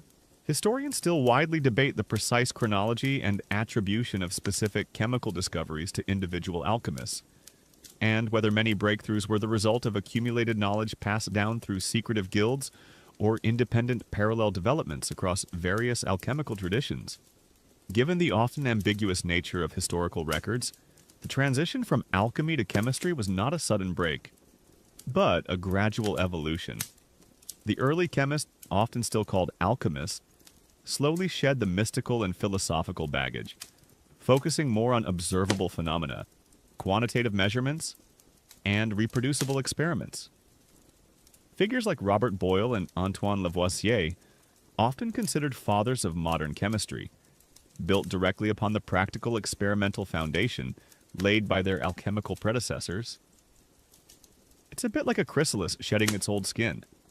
The core structure remains, but the form transforms into something entirely new. Echoes and shadows. Alchemist's unsettling legacy reminds us that even in the most seemingly misguided or disturbing historical pursuits, there can be unexpected value. It illustrates how these ancient seekers, Despite their fantastical goals and grotesque methods, inadvertently laid crucial groundwork for modern chemistry, metallurgy, and medicine, transforming their hidden laboratories into the unlikely cradles of future scientific revolutions. It offers a unique insight into the brutal, sometimes incomprehensible realities of early scientific inquiry, where the ghost of alchemy still whispers in the halls of modern science, making every laboratory beaker a testament to their accidental discoveries and every precise measurement a silent, disturbing echo of their ancient, messy endeavors. As you drift off to sleep tonight, perhaps feeling the quiet comfort of your own safe, warm bed, your profound appreciation for the long, winding path of scientific progress, and the secure knowledge that even mistakes can lead to discovery. Remember the ancient alchemist, toiling in their shadows, unknowingly forging the tools of a future science, a chilling testament to the disturbing world of alchemists and their experiments. Let's gently return from the surprising, often ironic, reality of echoes and shadows. Alchemists' unsettling legacy, where you, a modern person, marveled at their inadvertent contributions to science. If Chapter 8 explored their unexpected positive impacts, tonight we'll circle back to a far more immediate and terrifying aspect of their daily work. The sheer, unmitigated danger of the substances they handled, and the profound, often fatal, health consequences they endured. We're going to explore the stark, often horrifying, reality of the toxic brew, dangers of ancient experiments, contemplating how these ancient seekers, driven by their audacious quest for ultimate secrets, willingly expose themselves to a cocktail of highly poisonous elements and compounds, transforming every experiment into a gamble with their own lives and revealing a chilling truth that in these shadowed times, the pursuit of knowledge often meant a slow, agonizing self-poisoning, making every bubbling retort a testament to their reckless courage and every lingering ailment a silent, disturbing promise of a life cut short by their own toxic endeavors. Imagine yourself now, an alchemist's apprentice, a young, eager individual in a bustling 14th century European city, perhaps one that would eventually become, say, London, England, or a vibrant port town like what is now New Orleans, Louisiana. You are tasked with preparing a batch of aqua fortis nitric acid, a powerful, fuming liquid. You mix vitriol, a form of sulfuric acid, with saltpeter, an alkali. The reaction generates dense, acrid fumes that sting your eyes and burn your throat. There are no fume hoods, no safety goggles, no protective gloves. Your hands, already stained and blistered from previous tasks, are exposed. You inhale deeply, not fully comprehending the invisible danger permeating the air. This is not the controlled, safety-regulated environment of a modern chemical plant in, say, Houston, Texas. This is raw, visceral, and deeply disturbing. A testament to an utter disregard for health and a profound ignorance of toxicology. Consider yourself a skeptical observer, watching a reclusive alchemist meticulously handle glowing red mercury, feeling a profound sense of dread at their casual disregard for the visible tremors in their hands and the dull, vacant look in their eyes, knowing that the promise of gold might well lead to a horrifying, slow death. Or perhaps a local physician, dedicated to herbal remedies and traditional healing, witnessing the debilitating symptoms of an alchemist's mysterious illness. The trembling, the skin lesions, the maddening hallucinations, and recognizing, with chilling certainty, the telltale signs of heavy metal poisoning, forcing you to acknowledge the profound, unacknowledged health risks that were a daily reality for those who dared to tamper with such dangerous elements. Far more immediate and less personally secure than simply reviewing a material safety data sheet for a chemical compound in a comfortable and brightly lit office in, say, suburban Chicago, Illinois, the hushed whispers among the curious, once a gentle murmur of scientific speculation and grand dreams, now mingle with the chilling sounds of coughing fits, the pervasive acrid scent of volatile, often toxic, chemicals, and the unspoken dread of inevitable, horrifying illnesses and premature deaths. Thick with the pervasive anxiety of a mind grappling with a hidden world where the pursuit of ultimate truth often meant embracing complete self-poisoning and venturing into the terrifying realm of chronic, incurable ailments. This is the pervasive, often terrifying, reality of the toxic brew dangers of ancient experiments, where the very essence of early scientific inquiry was not about controlled environments or ethical guidelines, but about raw, desperate, and often self-destructive attempts to unlock the universe's most profound secrets. Transforming a scholarly pursuit into a terrifying, almost fatal addiction to poison, and revealing a chilling truth that in these shadowed times, the pursuit of ultimate knowledge often led down dark, perilous paths, making every bubbling retort a testament to their reckless courage and every lingering ailment a silent promise of a life cut short by their own toxic endeavors. We've seen the alchemists' grand goals, from gold to artificial life, and even their surprising contributions to modern science. But it's crucial to remember that these breakthroughs came at an immense, often horrifying, cost to the alchemists themselves. Tonight, we confront the raw, unvarnished truth of the toxic brew dangers of ancient experiments, examining the myriad poisons they routinely handled and the devastating effects these substances had on their bodies and minds. This isn't just about theory, it's about the very real physical suffering endured by these trailblazers of chemistry. A common historical truth is that alchemists routinely worked with highly toxic and volatile substances, including mercury, lead, arsenic, antimony, and strong acids, often without any understanding of their long-term health effects or adequate protective measures, leading to chronic poisoning, neurological damage, organ failure, and premature death, making the alchemical laboratory a profoundly dangerous environment for its practitioners. Historians still widely debate the precise mortality rates among alchemists due to chemical exposure, and whether their physical ailments were always recognized as occupational hazards rather than attributed to other causes like divine judgment or the mysterious effects of their own transformative experiments. Imagine yourself, then, an aging alchemist in a secluded tower, perhaps in a remote part of what would become, say, the Catskill Mountains of New York. Your hands tremble uncontrollably as you try to pour a precise amount of liquid mercury into a retort. Your teeth have begun to rot, your gums are inflamed, and your skin has a strange grayish pallor. Your thoughts are often confused, your temper unpredictable. You might even experience hallucinations.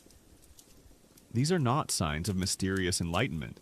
They are the classic symptoms of mercury poisoning, a grim occupational hazard that plagued countless alchemists. Mercury, or quicksilver, was one of the most frequently used substances in alchemy.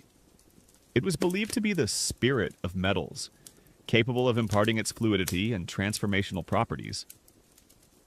Alchemists handled it constantly, often with bare hands, observing its fascinating ability to dissolve other metals. They distilled it, heated it, and inhaled its invisible, yet potent, vapors. Imagine working for hours, days, even years, in a confined space permeated by these toxic fumes, oblivious to the fact that every breath was slowly poisoning you. This was far from the rigorous safety protocols and personal protective equipment required when handling mercury in a modern laboratory in, say, a sprawling industrial complex in Baton Rouge, Louisiana. It truly sucked to be slowly driven mad by your own tools. A fascinating, yet rarely discussed, detail about the toxic brew. Dangers of ancient experiments is the curious phenomenon of the alchemist's gold madness, where, beyond the direct neurological effects of mercury and lead, some historians and psychologists theorize that the obsessive pursuit of gold, combined with the extreme isolation and the intoxicating fumes of certain chemicals like arsenic, or even fermented organic matter, could induce a unique form of delusion or gold madness, characterized by intense visual hallucinations of glittering gold, profound paranoia about rivals, and a complete loss of touch with reality, not as a purely physical illness, but as a deeply personal, clandestine, psychological phenomenon exacerbated by their toxic environment and a silent, unspoken acknowledgement of the human desire for ultimate wealth, twisting their perception into a terrifying, self-created fantasy. Imagine yourself, an alchemist, seeing shimmering veins of gold appearing on your laboratory walls, knowing it's a hallucination yet unable to shake the overwhelming conviction that the philosopher's stone is almost within your grasp. A deeply personal and often overlooked detail of the hidden, terrifying psychological toll of their work. It truly sucked to have your brain turn on you like that. Beyond mercury, other common alchemical ingredients posed severe threats.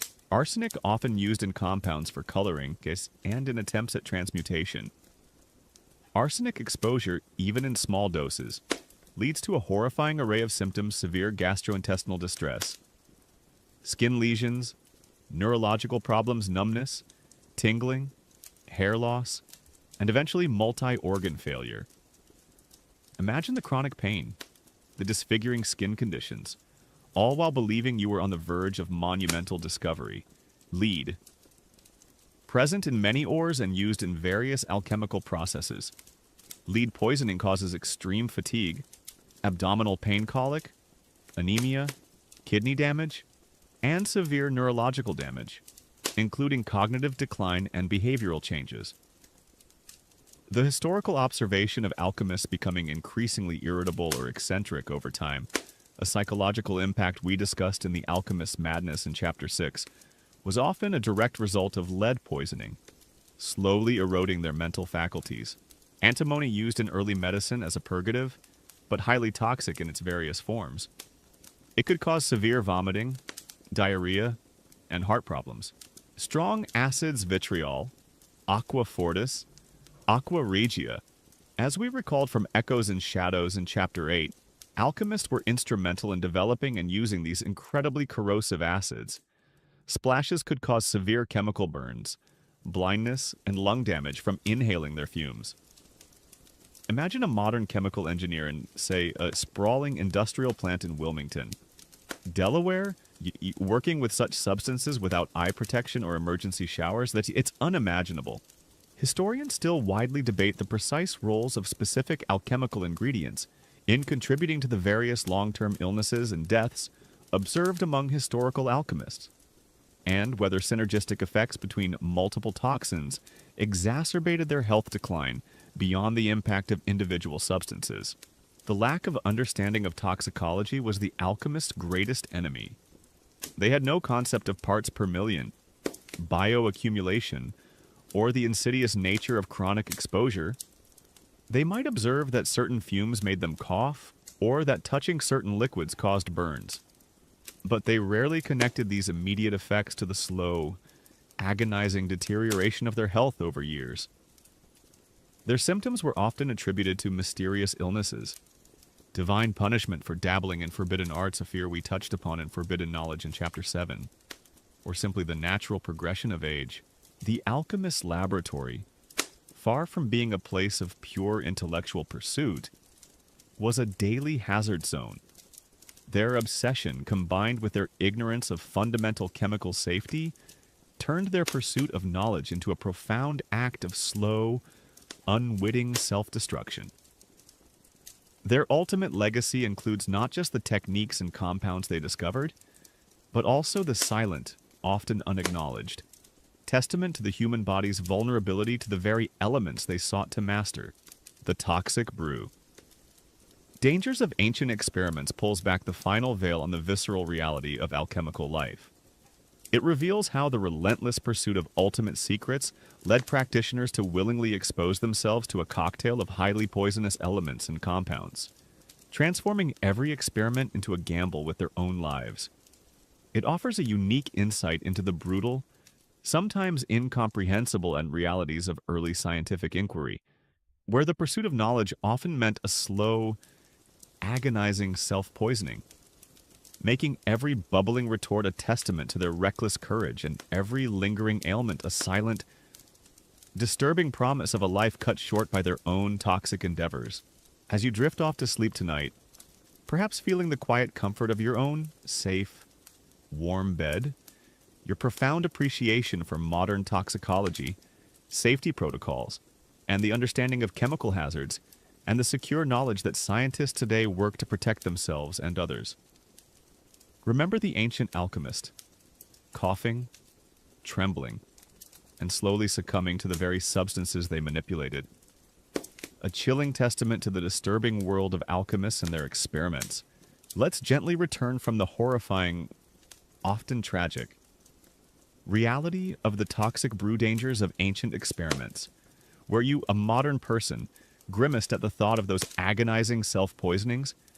If Chapter 9 laid bare the physical dangers, tonight we'll bring our journey to a profound, reflective close, connecting the alchemist's relentless, often reckless, pursuit of knowledge to our modern scientific understanding, and ultimately, to the fundamental human need for rest and repose.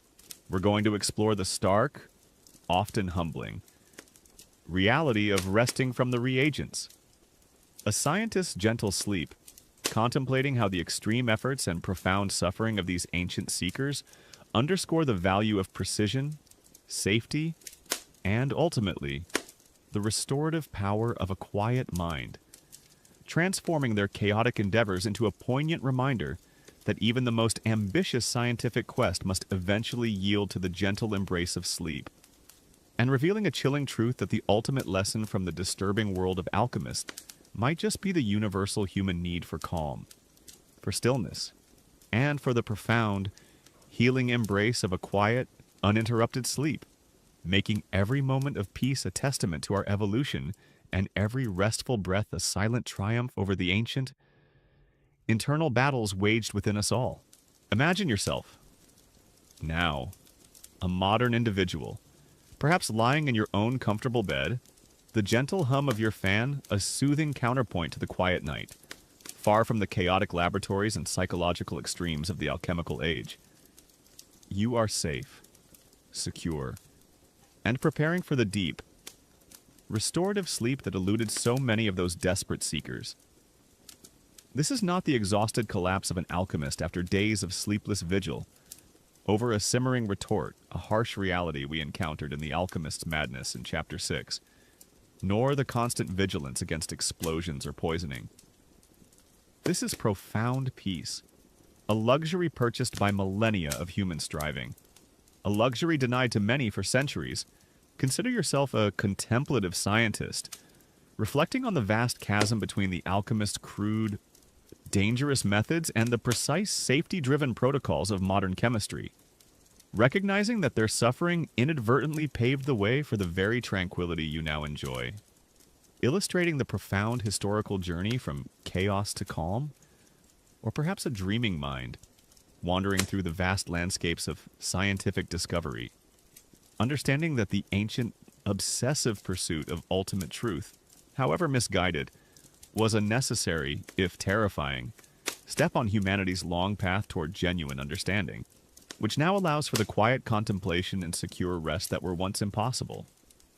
Far more immediate and less personally secure than simply analyzing a historical timeline of scientific advancements in a quiet, abstract academic setting in, say, a pristine university library in Washington, D.C.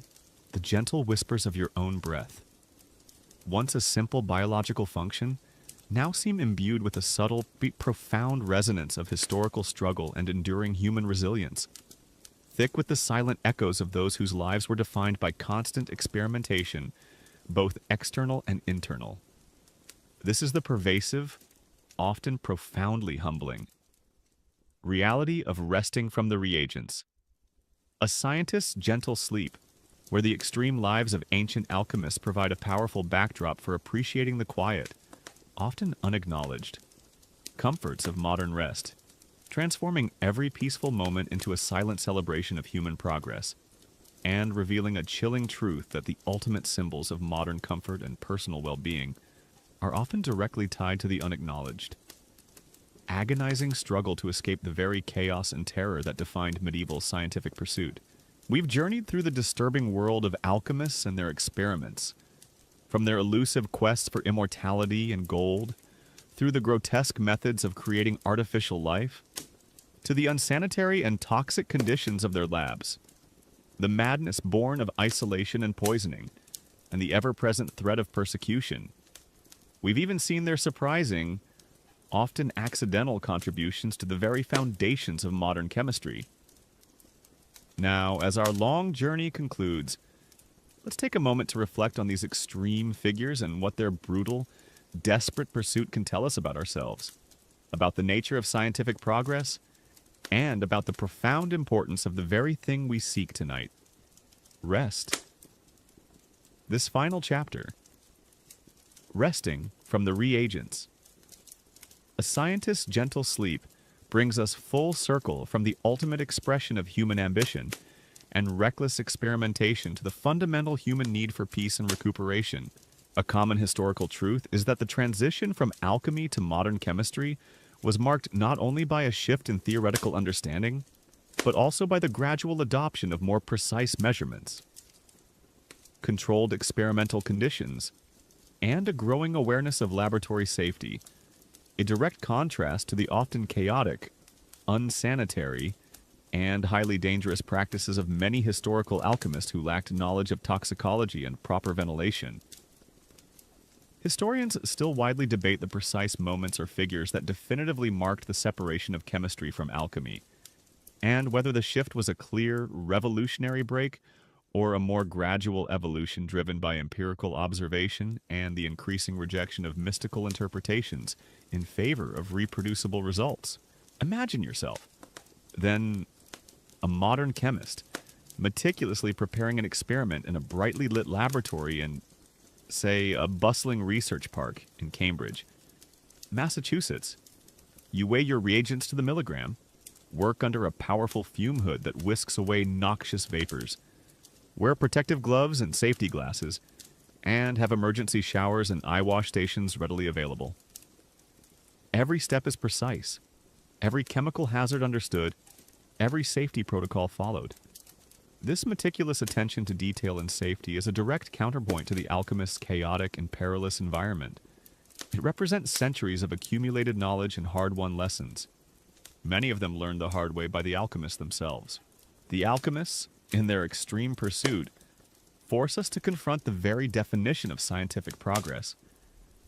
They were driven by immense ambition, a desire to unlock the universe's deepest secrets, much like modern scientists today. But their lack of fundamental understanding regarding matter, energy, and toxicology led them down paths that were not just fruitless, but actively destructive to themselves. Their suffering, the tremors, the madness, the early deaths, a grim reality we recalled from The Toxic Brew in Chapter 9, serves as a stark reminder of the cost of ignorance and the profound value of the scientific method that emerged from their shadows. A fascinating, yet rarely discussed, detail about resting from the reagents.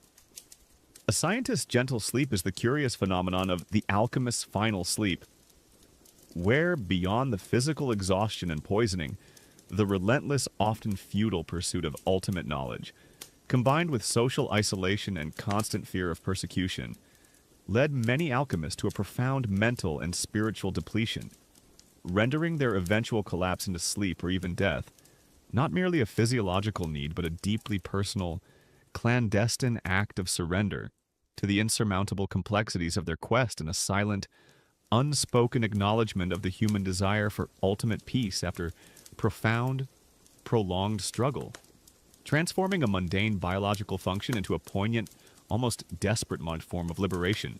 Imagine yourself an alchemist, finally laying down your tools after years of ceaseless effort, feeling an overwhelming weariness that goes beyond mere physical exhaustion, a deeply personal and often overlooked detail of the hidden, profound relief that comes with the cessation of an impossible, all-consuming pursuit.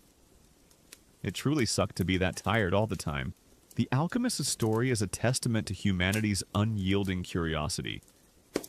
They were driven by questions that still fascinate us today. How can we extend life? How can we create new materials? What is the fundamental nature of matter but their answers? Born of superstition, limited tools, and dangerous experimentation, often led to profound personal suffering. Their chaotic and dangerous laboratories, filled with foul odors and toxic brews, stand in stark contrast to the clean, controlled, and increasingly ethical environments of modern research facilities in, say, the pharmaceutical research hubs of New Jersey. Consider the modern scientist. Their pursuits are rigorous, demanding, often consuming, but they are also grounded in a vast body of accumulated knowledge, supported by collaborative communities and guided by ethical principles. They have the luxury of understanding the dangers they face, of protecting themselves, and crucially, of being able to step away, to rest, to allow their minds and bodies to recover. This ability to disengage, to find tranquility, is a profound gift that was rarely afforded to the obsessive, isolated alchemists.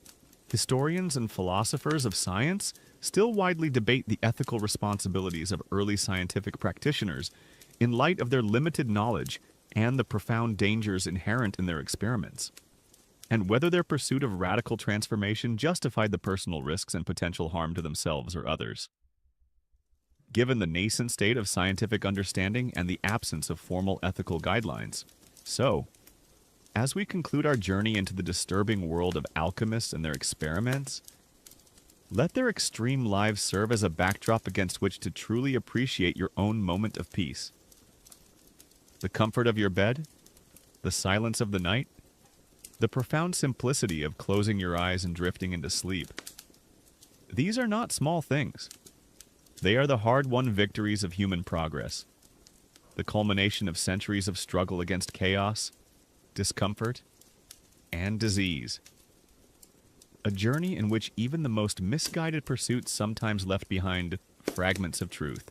Every breath you take tonight, every moment of stillness, is a profound farewell to the constant vigilance, the aching muscles, the poisoned bodies, and the restless, fractured minds of those ancient seekers. Their legacy isn't just in the chemical techniques they pioneered. It's in the quiet appreciation we gain for the calm that they so rarely knew.